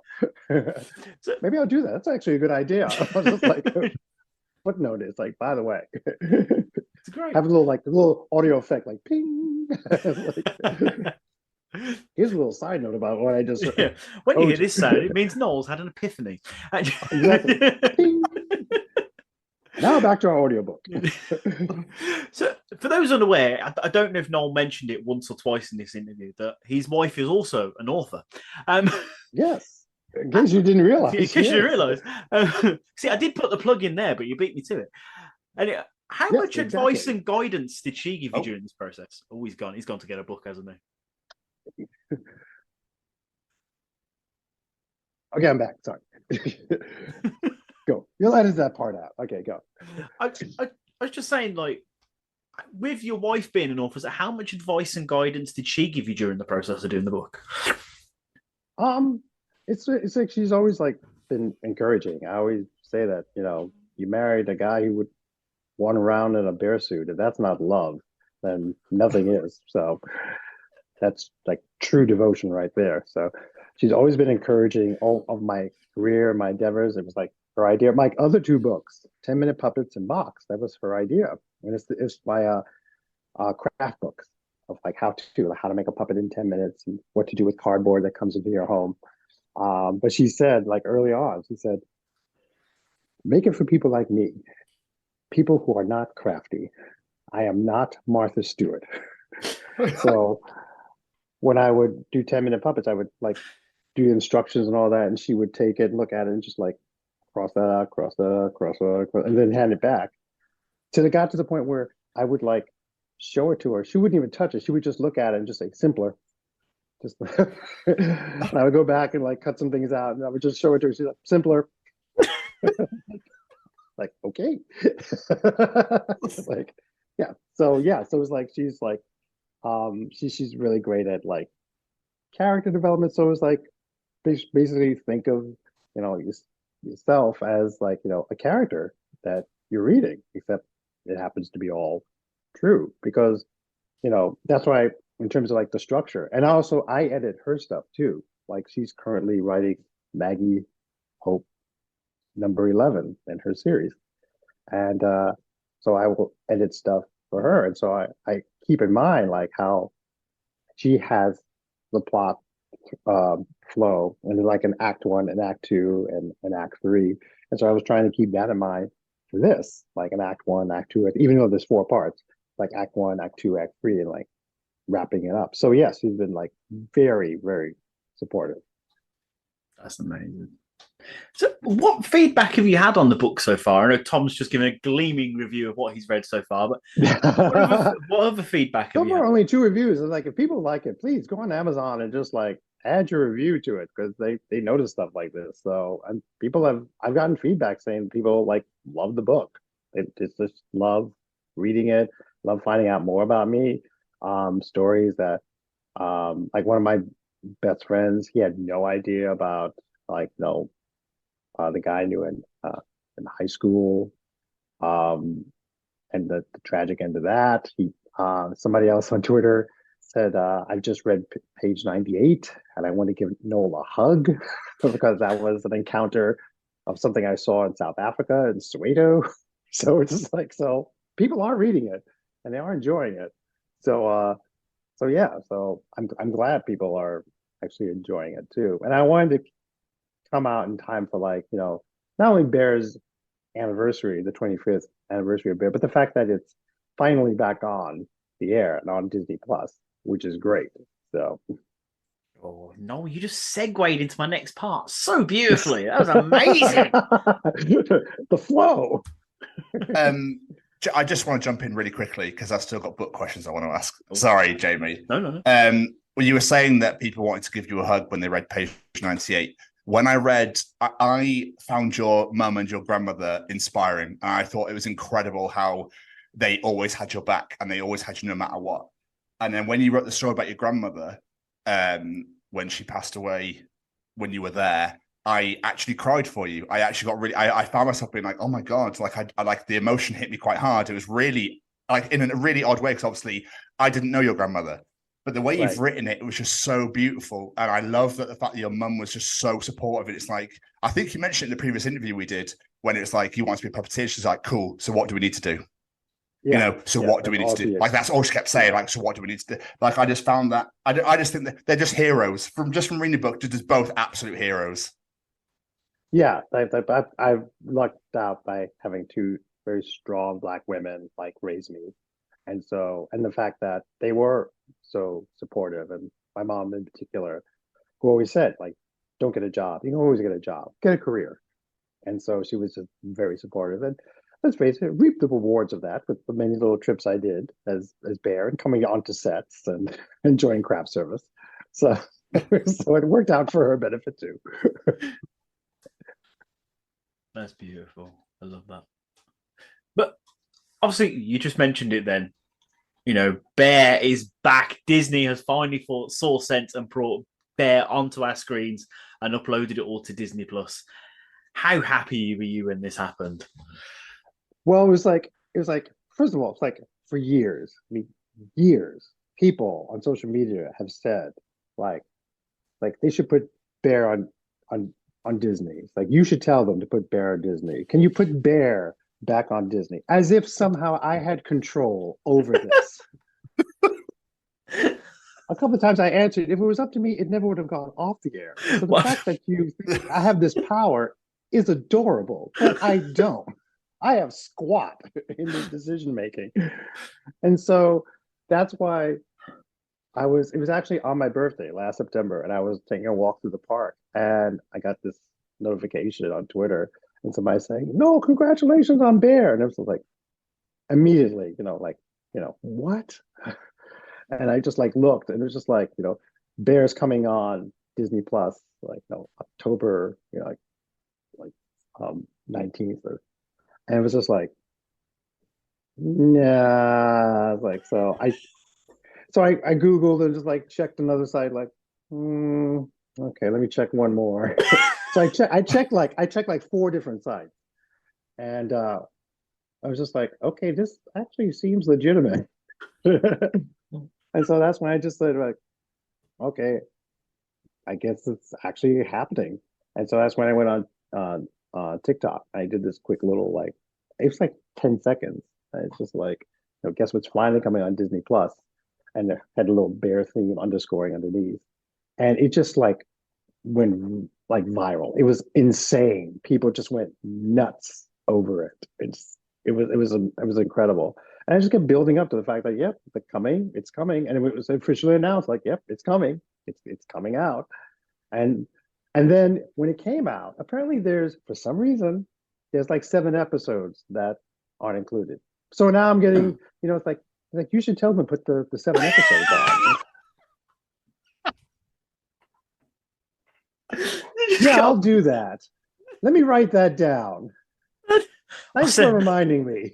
I'll send an email to the mouse. I know him. Yeah, exactly. Yeah. It's yo, Bobby Iger, Noel here. Listen. Could you do me a favor? Just throw on those 7, would you? Yeah, like, What's the holdup?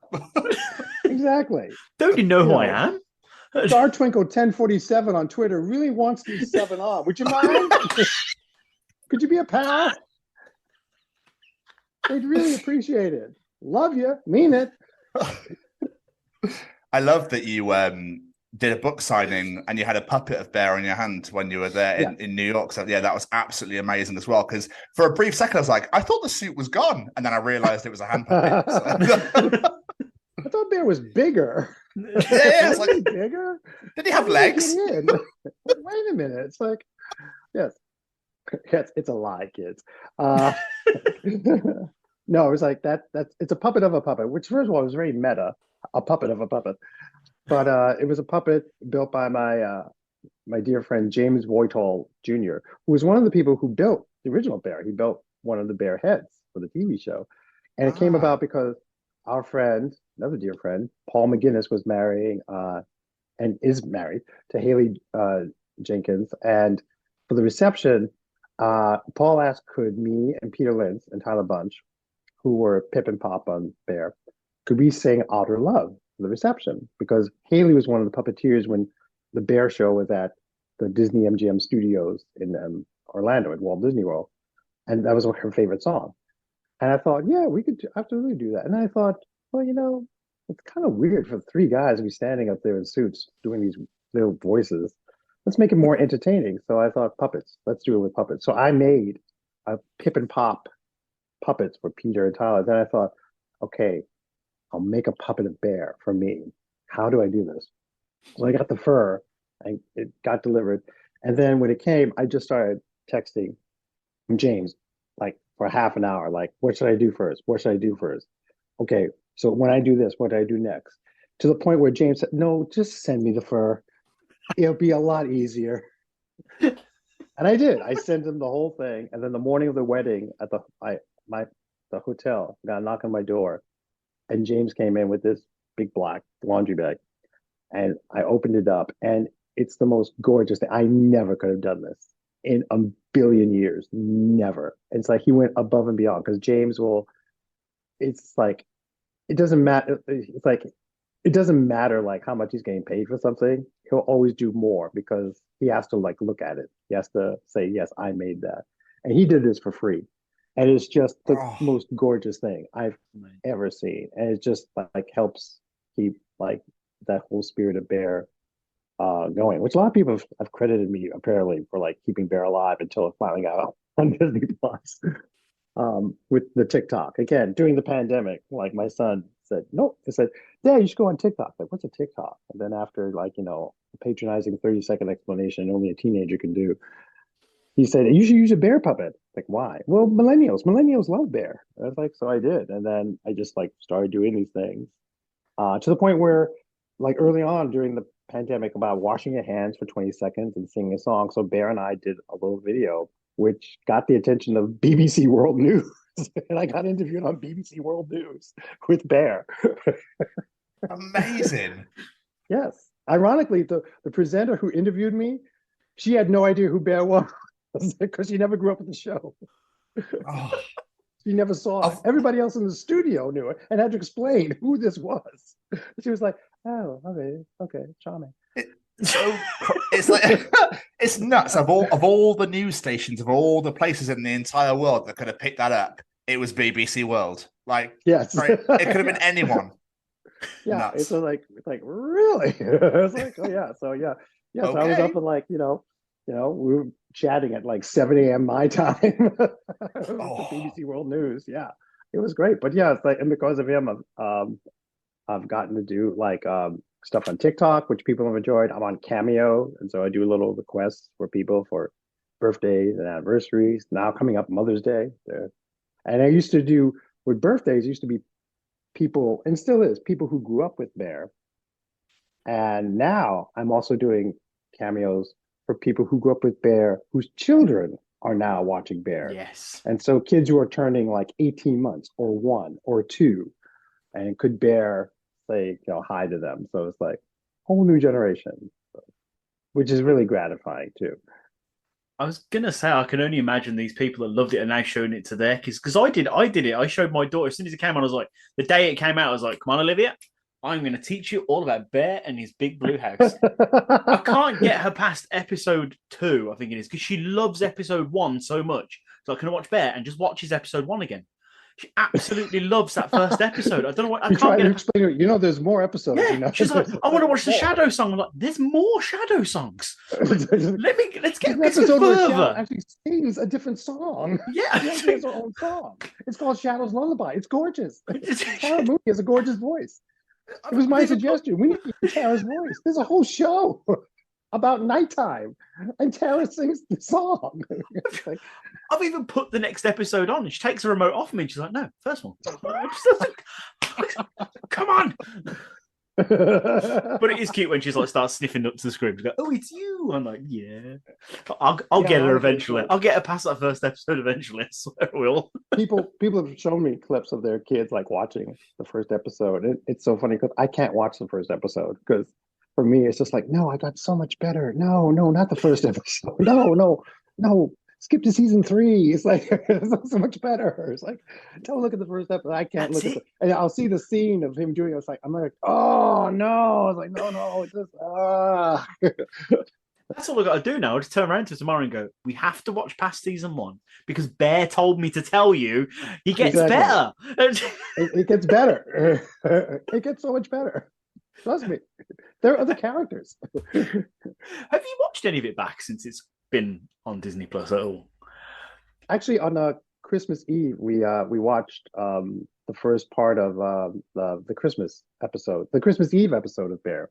It was actually 2-part. It was Christmas Eve, and then when it originally aired, the next day was Christmas Day, and so it was part 2, the Christmas Day one. One of the 7, by the way, that's not aired, as I was clearly told by many people, and why I should have it put on. But we watched the Christmas Eve episode because I realized my son had never seen it, and I hadn't seen it in eons, so we all watched it, and it was like it still holds up. It's still like a really sweet, funny episode, and it's a really, really beautiful message too. So because we actually addressed the concept of homelessness, being unhoused, with Jack the dog, who they find who doesn't have a home, and so they invite him in for Christmas. So the next day he actually does get a home, but see, we don't know that yet because they haven't put the show on. So what happened to Jack? Well, that's all those people on Twitter like, what happened to Jack? No, I need to know. Get it on Disney Plus. What happened to Jack? Well, I'm sorry. It's like, not up to me, man. I wonder why those 7 episodes didn't get put on. That's really weird. I don't know. It's like, I mean, the fact that one of the reasons why it took this long was because they had to upgrade. That's good. No, that's before the drinking. Upgrade the quality of the show. Like visually, they had to upgrade it to like 4K, and then also audibly, they had to like upgrade the audio, and then of course they had to upgrade the audio for all the translations. Well, because Bear is seen worldwide again on a Disney Plus. Cool. So that was one of the reasons why it took this long. So maybe they're doing the same thing with the other 7. Who knows? Hopefully they'll get back on there. It's so odd why they do that. Hopefully it's not because there's some content in there that we can't have out for this reason. You know, that people seem to do these days. Actually, it's funny when we did the one of the best selling like DVDs of Bear on Amazon was the potty episode, teaching of all about potty training. And I remember for Bear's dialogue, he always introduces the concept of the show. And I had to do one section twice because for the US, we would, once you've outgrown your diapers, then you go into underwear. But then I had to redo it for you guys and say, once you outgrow your nappies, then you go into underwear. Yeah. Yeah. So like one of those little things I had to be like dumped in. It's like, yes. I think it just looped it actually. Maybe it's just like because diapers and nappies have the same like lip flap. So yeah, nappies. Incredible. So what's next to you, Mr. MacNeal? Do you have anything coming up that you're allowed to talk about? It's like, well, I'm not doing Marvel, so I can talk about a lot of things. But there you go. Then. That would be awesome to do. But I'm not actually. Yeah, I've actually got Little Shop coming up this weekend to do. I'm doing Comic-Cons again. I've got one in July in Raleigh, North Carolina. I've got one, actually two in September. One in the first weekend in Orlando, and then another one just out of Jacksonville the weekend of my birthday again, the weekend of the 13th. And then just waiting for like the next episode of next season of Sesame with more directing. Waiting to hear back because of my other little pet project is the Show Me Show, which is on YouTube, and it's the show I've been developing for kids with autism and special needs. So I've been pitching that to someone, so waiting to hear back. Fingers crossed that'll be a go. And then just pretty much enjoying life, enjoying my family, and just pretty much just appreciating each day. So not really so much long term as just enjoying the now. Like you guys, like this was really fun. That sounds like a song cue. Hey, this was really fun. And I want to touch on something real quick. So there was a recent episode of my favorite TV show ever, Last Week Tonight, where you came out as Mickey Mouse. Can we talk about this? Yes. Your countryman, John Oliver. My cityman. How was that pitched? It was like, well, it's like, first of all, John is one of like the nicest guys. He truly is, and truly appreciates and respects puppetry and puppeteers and what I do. And so my goal is always to make John laugh during the rehearsal, because he never sees it until I actually have whatever it is and we do it the first time. And the goal is to make him laugh. And so they came to me and just said, no, we've got this coming up. And would you want to do it? And I was like, sure. And I think they were concerned about my connection with Disney. Yeah. And say, do you want your name on, or we could just not put your name on? And I was like, no, put my name on. It's like, I'm fine. This is fine. I'm totally cool. It's great. And so it was like really fun. Again, it was built by Monkey Boys, same guys who did Little Shop and also do the stuff for Saturday Night Live. And it was really funny. And John's just like, it's kind of like this just naughty streak in him, just like, to be sued by the Walt Disney Company, which is why they heard nothing that first week. So we're going to do it again next week. And we're going to just poke a little harder this time.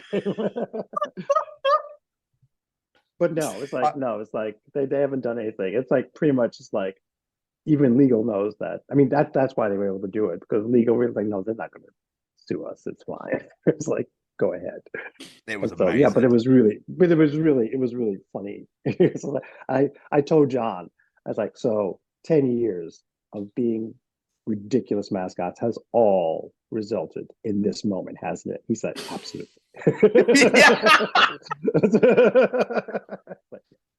Absolutely phenomenal. I just love it. I just love it. I just think it was great. And obviously when you walked out and stuff, and I was like, this is one of the best things I've ever seen. And that's why I love this show so much, because it does like pushes how far can we go? How far can we push this? And till someone reacts. And then it's like when no one reacts, like, okay, you don't want we'll just push a little harder. We're going to keep going. Oh, you didn't see this last week? Well, let's do this again. Oh, try a little harder this time. Yeah, and again, he's like really nice. He's really funny. The whole staff is really good. The show is incredibly smart, well researched, intelligent. But I always describe it as 60 Minutes meets Monty Python, because it's very factual and very informative, and then you just have this bizarre twist to it all. Oh, absolutely great. The other thing I really want to just go back to the book real quick. it's not your average size. It's almost like textbooks. Why is it so big? I'm not complaining. I'm just curious. I was thinking in terms of like almost like a storybook, kind of like big enough, like kind of like a storybook, and then the pictures inside. And then after it came out, and I saw how good it turned out, I said, oh, you know what? I should have put puppets in here too. Because like you could have added like pages you could tear out and like make a puppet out of, because like the puppet on the cover. So I should have done that. So maybe for like the next round. But yeah, I just thought of it as like a storybook, and just like you just sit and just like read it. Also, I mean, it's over 200 pages like this. If it was any smaller, it would be real. It would be a lot. So like a dictionary. This is kind of like a textbook, and it's kind of, but like, I think of it as like a storybook that you're just like sitting and reading, and it's like a good, you want to hold the book. This is a book you can hold, and it looks great on a camera with that. None of that Kindle. I was like, you can't hold a Kindle like that. This is very true. Incredible. Last thing for myself, Noel, with all this time reflecting on your career and seeing the amazing projects you've worked on, I was looking on your Muppets wiki page, and I was wondering, like, are there any characters or shows you've worked on that you would love people to check out that probably aren't as well known as Bear and stuff like that? And why is it Arnold Snuffleupaghnigger? I laughed for a solid 5 minutes when I saw that. I'm not gonna lie. Oh yeah, it's on YouTube. If you check it out, it's like Sesame Arnold Snuffleupaghnigger, and it's like it was Snuffy's trainer. Well, to try and get the kids to exercise. So I was like, yeah, this personal trainer. It's like Arnold Snuffleupaghnigger, and it's like, yes, one shot. That was it. When he came on. Yeah, I've done like a lot of like somebody actually. I think was it Muppet Wiki? They pulled together like not only the characters I've done, but like the cameos I've done on Sesame Street, and like as a human being in the background. And some things I totally forgot. Like, oh yeah, that's right, I did do that. Like I was like a doctor in like 2 different shows in the background with a clipboard and on the phone in the back. It's like totally. It's like, would you trust this man with your prescription? But yeah, there's like other shows that I've worked on that you could see on like YouTube. Like there's like The Puzzle Place, which was this multicultural show that was here in the U.S. So that's on, and it still holds up. If they somehow put it on the air again, it would still hold up, because it was talking about tolerance and respect for each other, and it was a great show. It was really fun. And then there's Eureka's Castle, which was on Nickelodeon, which is now on Paramount Plus, the first season, so you could catch that, as well as like a couple episodes on YouTube. And then I did this movie called Ninja Turtles 3. So I got to be like the puppeteer for Raphael. And me and Matt Hill did that, and I mentioned that in the book too. So yeah, a lot of just like weird. I was an emergency vehicle. I don't know if you can hear that outside, but yes, I live in New York, so it's like, there we go. We're awake now. Yeah, and it's like I've done like all kinds of like. There's like, oh yeah, it's referenced in the book. I think it's one of those things where I don't know if I said go check it out, but Night of 100 Stars Part 2, the height of 80s, and it's like we were in the Muppet bus, and I think I was the Swedish chef, not showing his hands for obvious reasons, so I was just holding him up, and then got to do that, and then the original like Snuggle commercials, and I was like a puppeteer for that. There's just like weird little like characters here and there that I've done. There's Puppet Regime, where it's like these puppets that look like political figures like Joe Biden and Madeleine Markle and the chancellor, whatever her name was, Myrtle. Merkel. Oh yeah. That's what I'm actually doing it. I'm actually doing it this week again, and so puppeteering that, so you can see that Puppet Regime on YouTube, and it's pretty funny. So like all these weird little things that pop up every now and then that require me to like wiggle it. And then also on YouTube, like on the social impact things, it's like there's like the Sesame Fire Truck, and there's like the Wheels on the Bus song, except I'm playing the part of the fire truck. And I directed this segment with Grover, Elmo, and Gabby. That was fun. And there was like 3 segments involving the Wheels on the Bus, but we changed the lyrics. So it's like the Wheels of the Fire Truck. Then there was like Animals on the Farm, but to the melody Wheels on the Bus. And I'm all the animals, including like this composite shot where we had to like do separate passes and edit together because I'm all the animals. And then we actually did Wheels on the Bus where Grover's the bus driver and I'm the alligator in it. So it's like fun little weird stuff like that. Just I love it. I love it. You've done so much to it. It's amazing. Absolutely amazing. Thank you. Mr. Stevens, do you have any more questions for our incredible guest? I don't have any more questions. I just want to say one more thing. I find you insanely inspiring. I think reading through your book and everything that, it's just incredible the things that you've done, the things that you're doing. And yeah, you've had one hell of a career, sir. And I wish you all the best with what's to come. There's so much more to come, and I really hope you do a second book.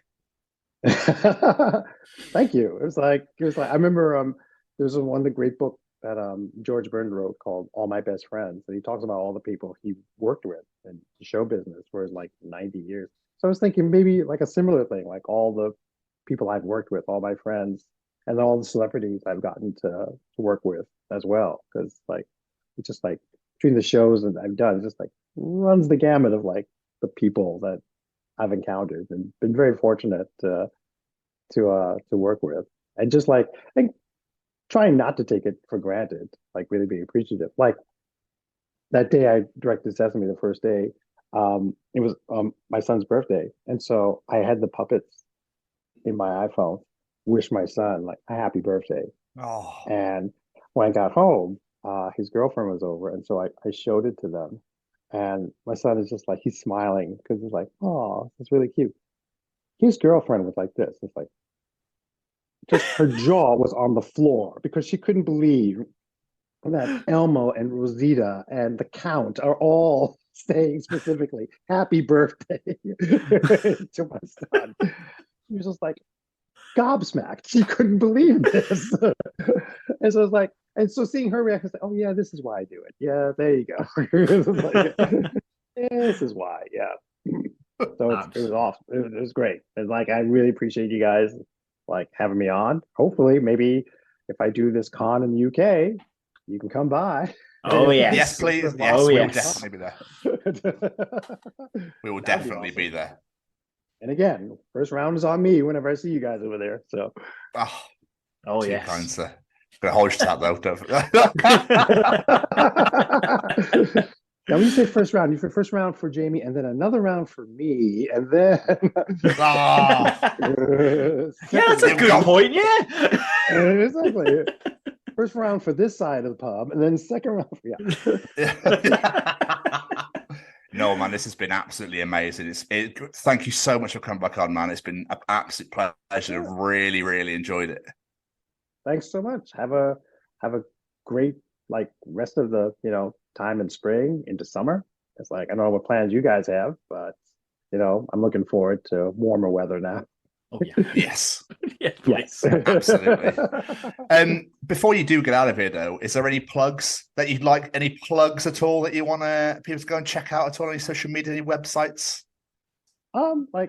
Specifically the book, which is on Amazon. So it's like just you can go there and order it, and order it, leave a review. If you read it, go back and leave a review and let me know like what you liked and what you didn't like. I'm up for constructive criticism. So it's just like, and I'm on Cameo. So if you'd like to have Bear or I send you a greeting, like check us out on Cameo. And I'm on the Instagram too, and in MacNeal, and TikTok. I'm on the TikTok, as I would say. I'm on the TikTok. So I occasionally put on little videos there as well. So incredible. My friend, thank you, man, for just for doing it. Just for being just a downright hero. And I'm gonna back you, even though you told Jamie that he didn't get out enough. I'm backing him up at the start of this episode where he said that you're one of the nicest people ever because you are genuinely. You are. So you're getting tag teamed there now. Thank you, guys. So, this was awesome. I'm so pleased you enjoyed. You too. Look after yourself, and we'll see you soon. Take care, sir. See you later. Tell you what, that was really fun. Hey, I absolutely love this episode so damn much. Noel, you are an absolute hero. And if you were listening to this, I need to give Noel his flowers, as they say. We spoke in this episode about how I can't get my daughter to watch past the first episode of Bear in the Big Blue House. And Noel, being the absolute hero he is, sent over a video of Bear telling her to watch more episodes. Oh, Olivia, it is so good to see you. And you are just in time because I wanted to tell you. I haven't convinced her yet, but we're working on it. But she absolutely loved that video so much. She was like, oh, Daddy, it's Bear. And she's like, he's talking to me. So she absolutely loved it. It was absolutely amazing. Thank you so much, Noel. That meant the world. Yeah, no, thank you so much for taking the time out of your very busy schedule, being on Broadway currently and whatnot, by coming on our show again. It meant the world to us to get to catch up, get to chat, and just talk all things puppets. It was great. And memoirs, of course. And so thank you so much. We really hope that you all enjoyed listening to it as much as we really did recording it. It's about getting into schools and talking to young people because, you know, I know that people can change. And it's about talking to people and getting them to understand and perhaps step back from violence and prejudice and whatever. And we just need to work together and keep on the good fight there. Absolutely. Hey there, guys. We are ecstatically happy to announce that we are associated with the Sophie Lancaster Foundation. The times are changing, and with the unfortunate death of Sophie, those changes have made a massive impact for the future.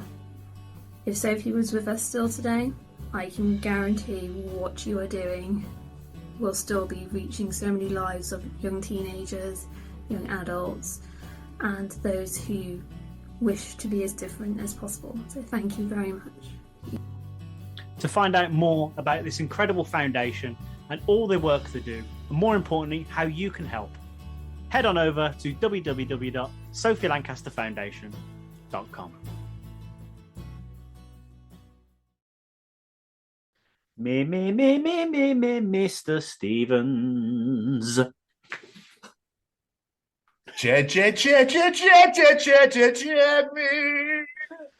It's audience participation time. Let's participate, bitch. Ladies and gentlemen, it's time to participate in Jamie's participation challenge. This week, I said the English language is full of wonderful words and phrases. Some make sense, some not so much. So with that in mind, what word or phrase do people use that you just can't stand to hear? What say you, Mr. Stevens? Scran. Oh, that's a good one. I can't stand that word. Just sentences that make no sense, just in general. Do you know what I mean? You know, how we were alluding to earlier, like just how the kids are talking these days. I suppose it's because I'm a perfectionist, I suppose, and I like it when things just sound and spelt properly, rather than, you know, that day Ute Club. You're like, oh Jesus, please don't. Like, it just makes me feel a bit ill. But Scran and like Dinlow, I can't stand that. Like, what even is that? Like, what even is it? No. Like, that sort of shit annoys me. Yeah, no, I fucking hate them. When it comes to expressions, the one that really, I don't even know why it annoys me so much, is the expression, you can't have your cake and eat it. It makes no fucking sense. What else are you going to do with a cake? I hate that expression so much. And the word bay. Bay just infuriates me. And YOLO also really infuriates me. Just stop it.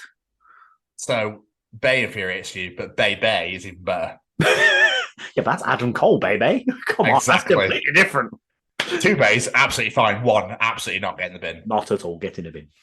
Let's get some audience answers. There's been some great ones this week. Rick Joyce, usually anything with redundancy in my name in the same sentence. I think, bless him, I think it's happened about 3 or 4 times.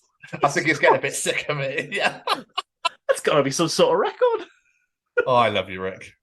Sarah Hamilton, I'm pulling rank on this one. Yeah, fair. Yeah, I don't get that. Like, what gave you the authority to do so? What made you think that you can? Like, can I just pull it back? It's basically another way of saying I'm going to be a twat in this situation, okay? Dickhead. Nicola Llewellyn, calling tattoos ink. I'm not sure why that annoys us so much. It's not that bad. I mean, yeah, I don't know. Not one. I don't get that one. Shelley Harris really made me laugh at this one. When people say hospital.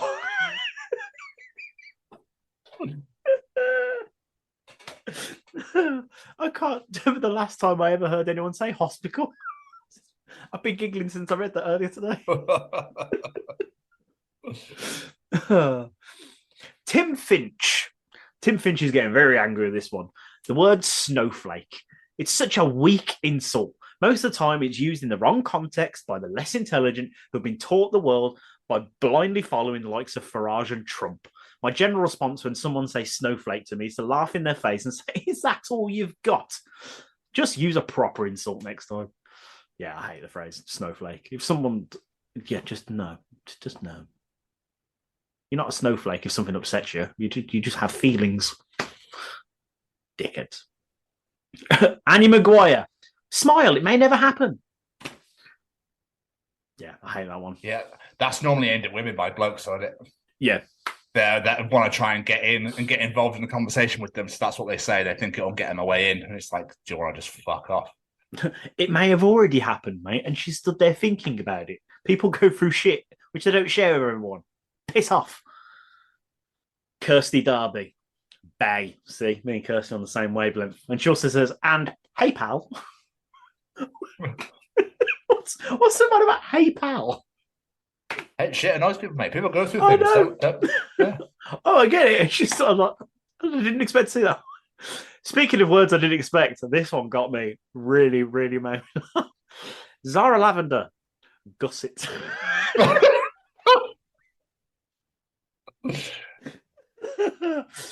On the strange thing is gusset, the one word which I always hear that people hate, and no one actually said it, is the word moist. Yes, that's exactly it. My brain went the exact same place. I was really surprised to not see that word commented by anyone. It was obviously a fad, Jamie. It was a fucking fad. Must have been, yeah. Jerry Keane, let me simplify this for you. Yeah. Martin Skerritt, anything that Piers Morgan says.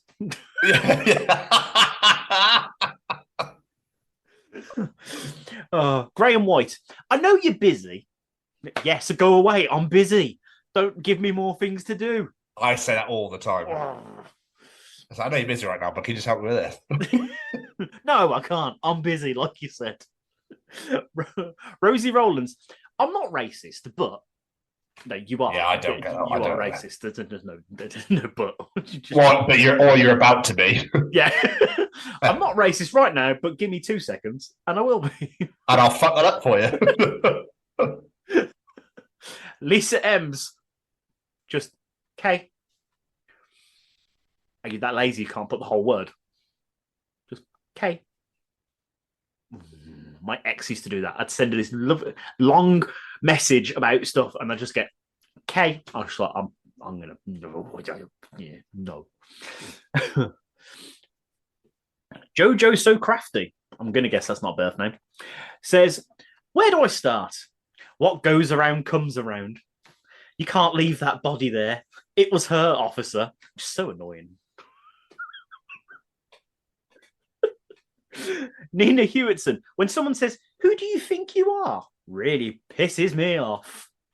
Yeah, I get that one. Get that one, absolutely. Dina Payne, she's getting involved. Our friends at the Sophie Lancaster Foundation, 1000%. Such thing as one. And are you okay, hon? UK, hon? Yeah. Danielle Bush, which is on the same lines as you from earlier, gets me, fam. Oh, that's just no. It's not English. Man's what's fascinating. You get me?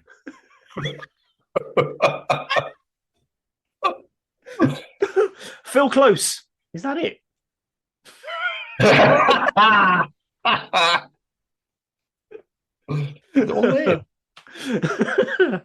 Becky Westwood. It is what it is. No, it's not. It's just not what it is. And one I agree with her on, the word lush. I hate that word. Don't come to Wales then. See, that's the only place I'll accept it because I just love the way it's said in the Welsh accent. I don't know why. When I lived in Wales, when I first heard it, it was like, that is such a dumb word. But the way you pronounce it is amazing. Please say it again. I don't know why. Leanne Victoria. Not being funny, but yeah, you're right. You're not being funny. I've laughed once, actually. Yeah. Jamie Martin, our friend from Second City, says, at the end of the day, it's only 9 a.m. Like, what? Jake Smith. It's because I'm an insert star sign here. Stop using irrelevant nonsense to justify your shitty behaviour. Yeah, I don't get that. That's because I'm Scorpio, so we are dickheads as Scorpios. Yeah, we like to break up over text. We like to fuck 5 different guys at once. Just that's all it is, really. Sorry, it's because I'm a Scorpio. It's not because of me. It's because I'm a Scorpio. That's exactly what it is. Oh, I'll just give you a couple more. Graham Arnold, YOLO. Yes, I agree with you, Graham. If you believe that stupid expression so much, I invite you to experience the sensation of skydiving without a parachute. After all, YOLO, right? Graham got a bit angry on that one. Harrison Smith, my dear boy, says, I don't really hate any words, but now, thanks to this post, I now know a lot of words that wind people up, and I like that information. Wind up merchant. And last but not least, it's our good friend, Mally Malpass. He says, when people describe themselves as Marmite, or say things like, I tell it like it is, or I speak as I find it, this usually indicates that the person is an asshole. Yeah, I speak as I find it. I've never heard that one. Have you not? Yeah. It's got Space Skinned voice saying, I say it as I see it, that sort of thing. Yeah, it's like bottle. I spoke as I found it. So yeah. Bone. Yeah. I don't mince my words. It's like one of those sort of things, isn't it? I grind them.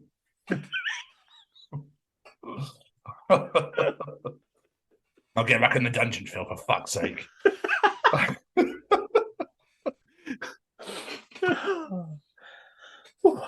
I enjoyed that one. Thank you to absolutely everybody that participated in Jamie's participation challenge. A lot participating in this sentence. But if you enjoy Jamie's participation challenge, Tom's journal, Callum's Treachings, the absolute gobshite at the beginning, and the interview that's always wonderful in the middle, then you enjoyed the other 86 issues of the Chronicles of Podcast, wherever you get your podcast from.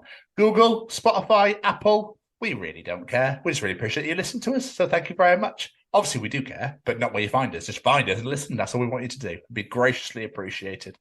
You can also visually and look at us with your eyes on YouTube at the Chronicles of Podcast. Make sure you hit that subscribe button if you're there, though. If you come into our page, hit subscribe now. Do it now. While you're watching this show, hit subscribe. Hit that bell to get notified when new videos are released. And as Ron Wasserman like to say to us before, comment. Be graciously appreciated. You can find our hashtag WBW Way Back Wednesdays on there. You can find our live Bloodstock interviews, our Bloodstock vlog, all of our shows, all of our interviews for here, and our Dublin Crust vlog, all there for you to thoroughly enjoy. Also, you can find us on Facebook at the Chronicles of Podcast. Make sure you like the page, share it, put some memes, put whatever you want in there. Just make sure you keep up with the latest news. But thinking about it, Jamie, where else could you find us? You could find us on amazon.co.uk or .com, depending on where in the world you're from, and ordering Noel MacNeal's brand new book. Hey, this is really fun. And while you're doing that, you can find us on the Twitter at TCOPod. And while you're ordering Noel's memoirs, hey, this is really fun, off amazon.com or .co.uk, and looking at us on the old Twitter, where else could you find us, Jamie? You could find yourself sitting in an Italian restaurant, adding ketchup to your lasagna or giggling to yourself. Or on the Instagram. I highly recommend you do that instead. At TCOPod as well. You can find us on LinkedIn at the Chronicles of Podcast. We are one follower away from 100, so please get on that bad boy. You can also find us on TikTok at TCO Pod. Make sure you go watch Jamie Chesney Hawk's video and the Joe Gash interview, because that's also fucking great. Or you can come to our beautifully brand spankingly sexy and wonderful little website at www.thechroniclesofpodcast.com. You can find out all about us on there. All of our shows and our episodes are on there. All of our affiliations and sponsors are on there. All of our episodes are on there. Everything's there for your needs. And also our TCO Pod shop, where you can get yourself all the Chronicles of Podcast merchandise you've ever wanted in your life. We greatly appreciate it to support the show. Make sure you follow us on the socials. Make sure you follow us absolutely everywhere. We would really, really appreciate it. Subscribe to us on YouTube, and hope that you enjoy the show again. And now, Jamie's got some words for you. I do. Before we get out of here, let's say thank you to a few of our friends. First off, every single piece of music you hear on this show is brought to you by one man. And that man is Mr. Singer, Songwriter, Music Player Extraordinaire, Matt Roberts. Go follow him on all the social medias at Matt Roberts Music. Go find him on Spotify and give him a follow. Go find him on YouTube and give him a subscribe. Because not only is he giving you beautiful music for your ears, he now gives you beautiful conversations with the songwriter session, speaking to songwriters from all around the world and learning more about what they do and why they do it. We cannot recommend you go check that out enough. A massive thank you to Mr. Roberts for all the wonderful music that he's given to us. Go check out all of his music, like I said, including his latest album, Light of Day. You won't regret it. Not one tiny bit of you will regret it. And speaking of incredibly talented singer-songwriters, we have to say a massive thank you to Braden Barry and his Stay Cozy Clothing. Head on over to www.staycozyclothing.com or download the smartphone app. Have a look at what's there. There's a brand new drop of hoodies. There's some T-shirts, but more importantly than them, there's mugs, baby, and they are beautiful. We cannot recommend them enough to you. Go get anything you like, go add that sucker to your basket, and then go put in that discount code The Chronicles at checkout and give yourself 10% off your order. A little gift from Mr. Barry to you, our wonderful listeners. And last but not least, we have to say a massive thank you to the Sophie Lancaster Foundation, because they are helping stamp out prejudice, hatred, and intolerance everywhere. And we mean everywhere, because as I've said, and I've said it again, this isn't just a UK issue. This is a global issue where people are being treated differently because of the music they listen to, because of the way they dress, because of the way they just want to express themselves. You get one life, ladies and gentlemen. So spend that time being yourself. No matter how that is, just express yourself and be yourself, because that is all you can be. Today, as we are recording, it is World Goth Day, and I hope people who listen to this celebrated that day, celebrated their differences, put on a bit of Sisters of Mercy, and enjoyed coming from that alternative community, because we are a fantastic community of warm, loving people. So how about we help spread that message and get some support for this incredible community? Head on over to SophieLancasterFoundation.com, find out what you can do to help. If you know people are unaware of Sophie's story, please share it out there, because people need to hear this story and to hear the impact of what happened to her and the impact it had on this community, and what we can do to make sure that what happened to Sophie never happens ever again. And last but not least, a massive thank you to this handsome bugger sat right there. Ditto, my friend, ditto. I second everything you said. Noel, thank you so much again for coming on for the second time. It was absolutely great to have you back on the show. Make sure you all go down and buying his memoirs, boys and girls. Go watch Bear Bibley House on Disney Plus. Go watch Sesame Street on YouTube. And if you're living in New York City, go and see Little Shop of Horrors on Broadway. You will not be disappointed. So yeah, thank you so much, Jamie. Thank you so much as well for being an absolutely wonderful co-host. Another great episode of The Bank. Indeed. As for this week, we will see you all next week for the Chronicles of Faith Elizabeth. Goodbye, everybody. Bye. Tatty bye.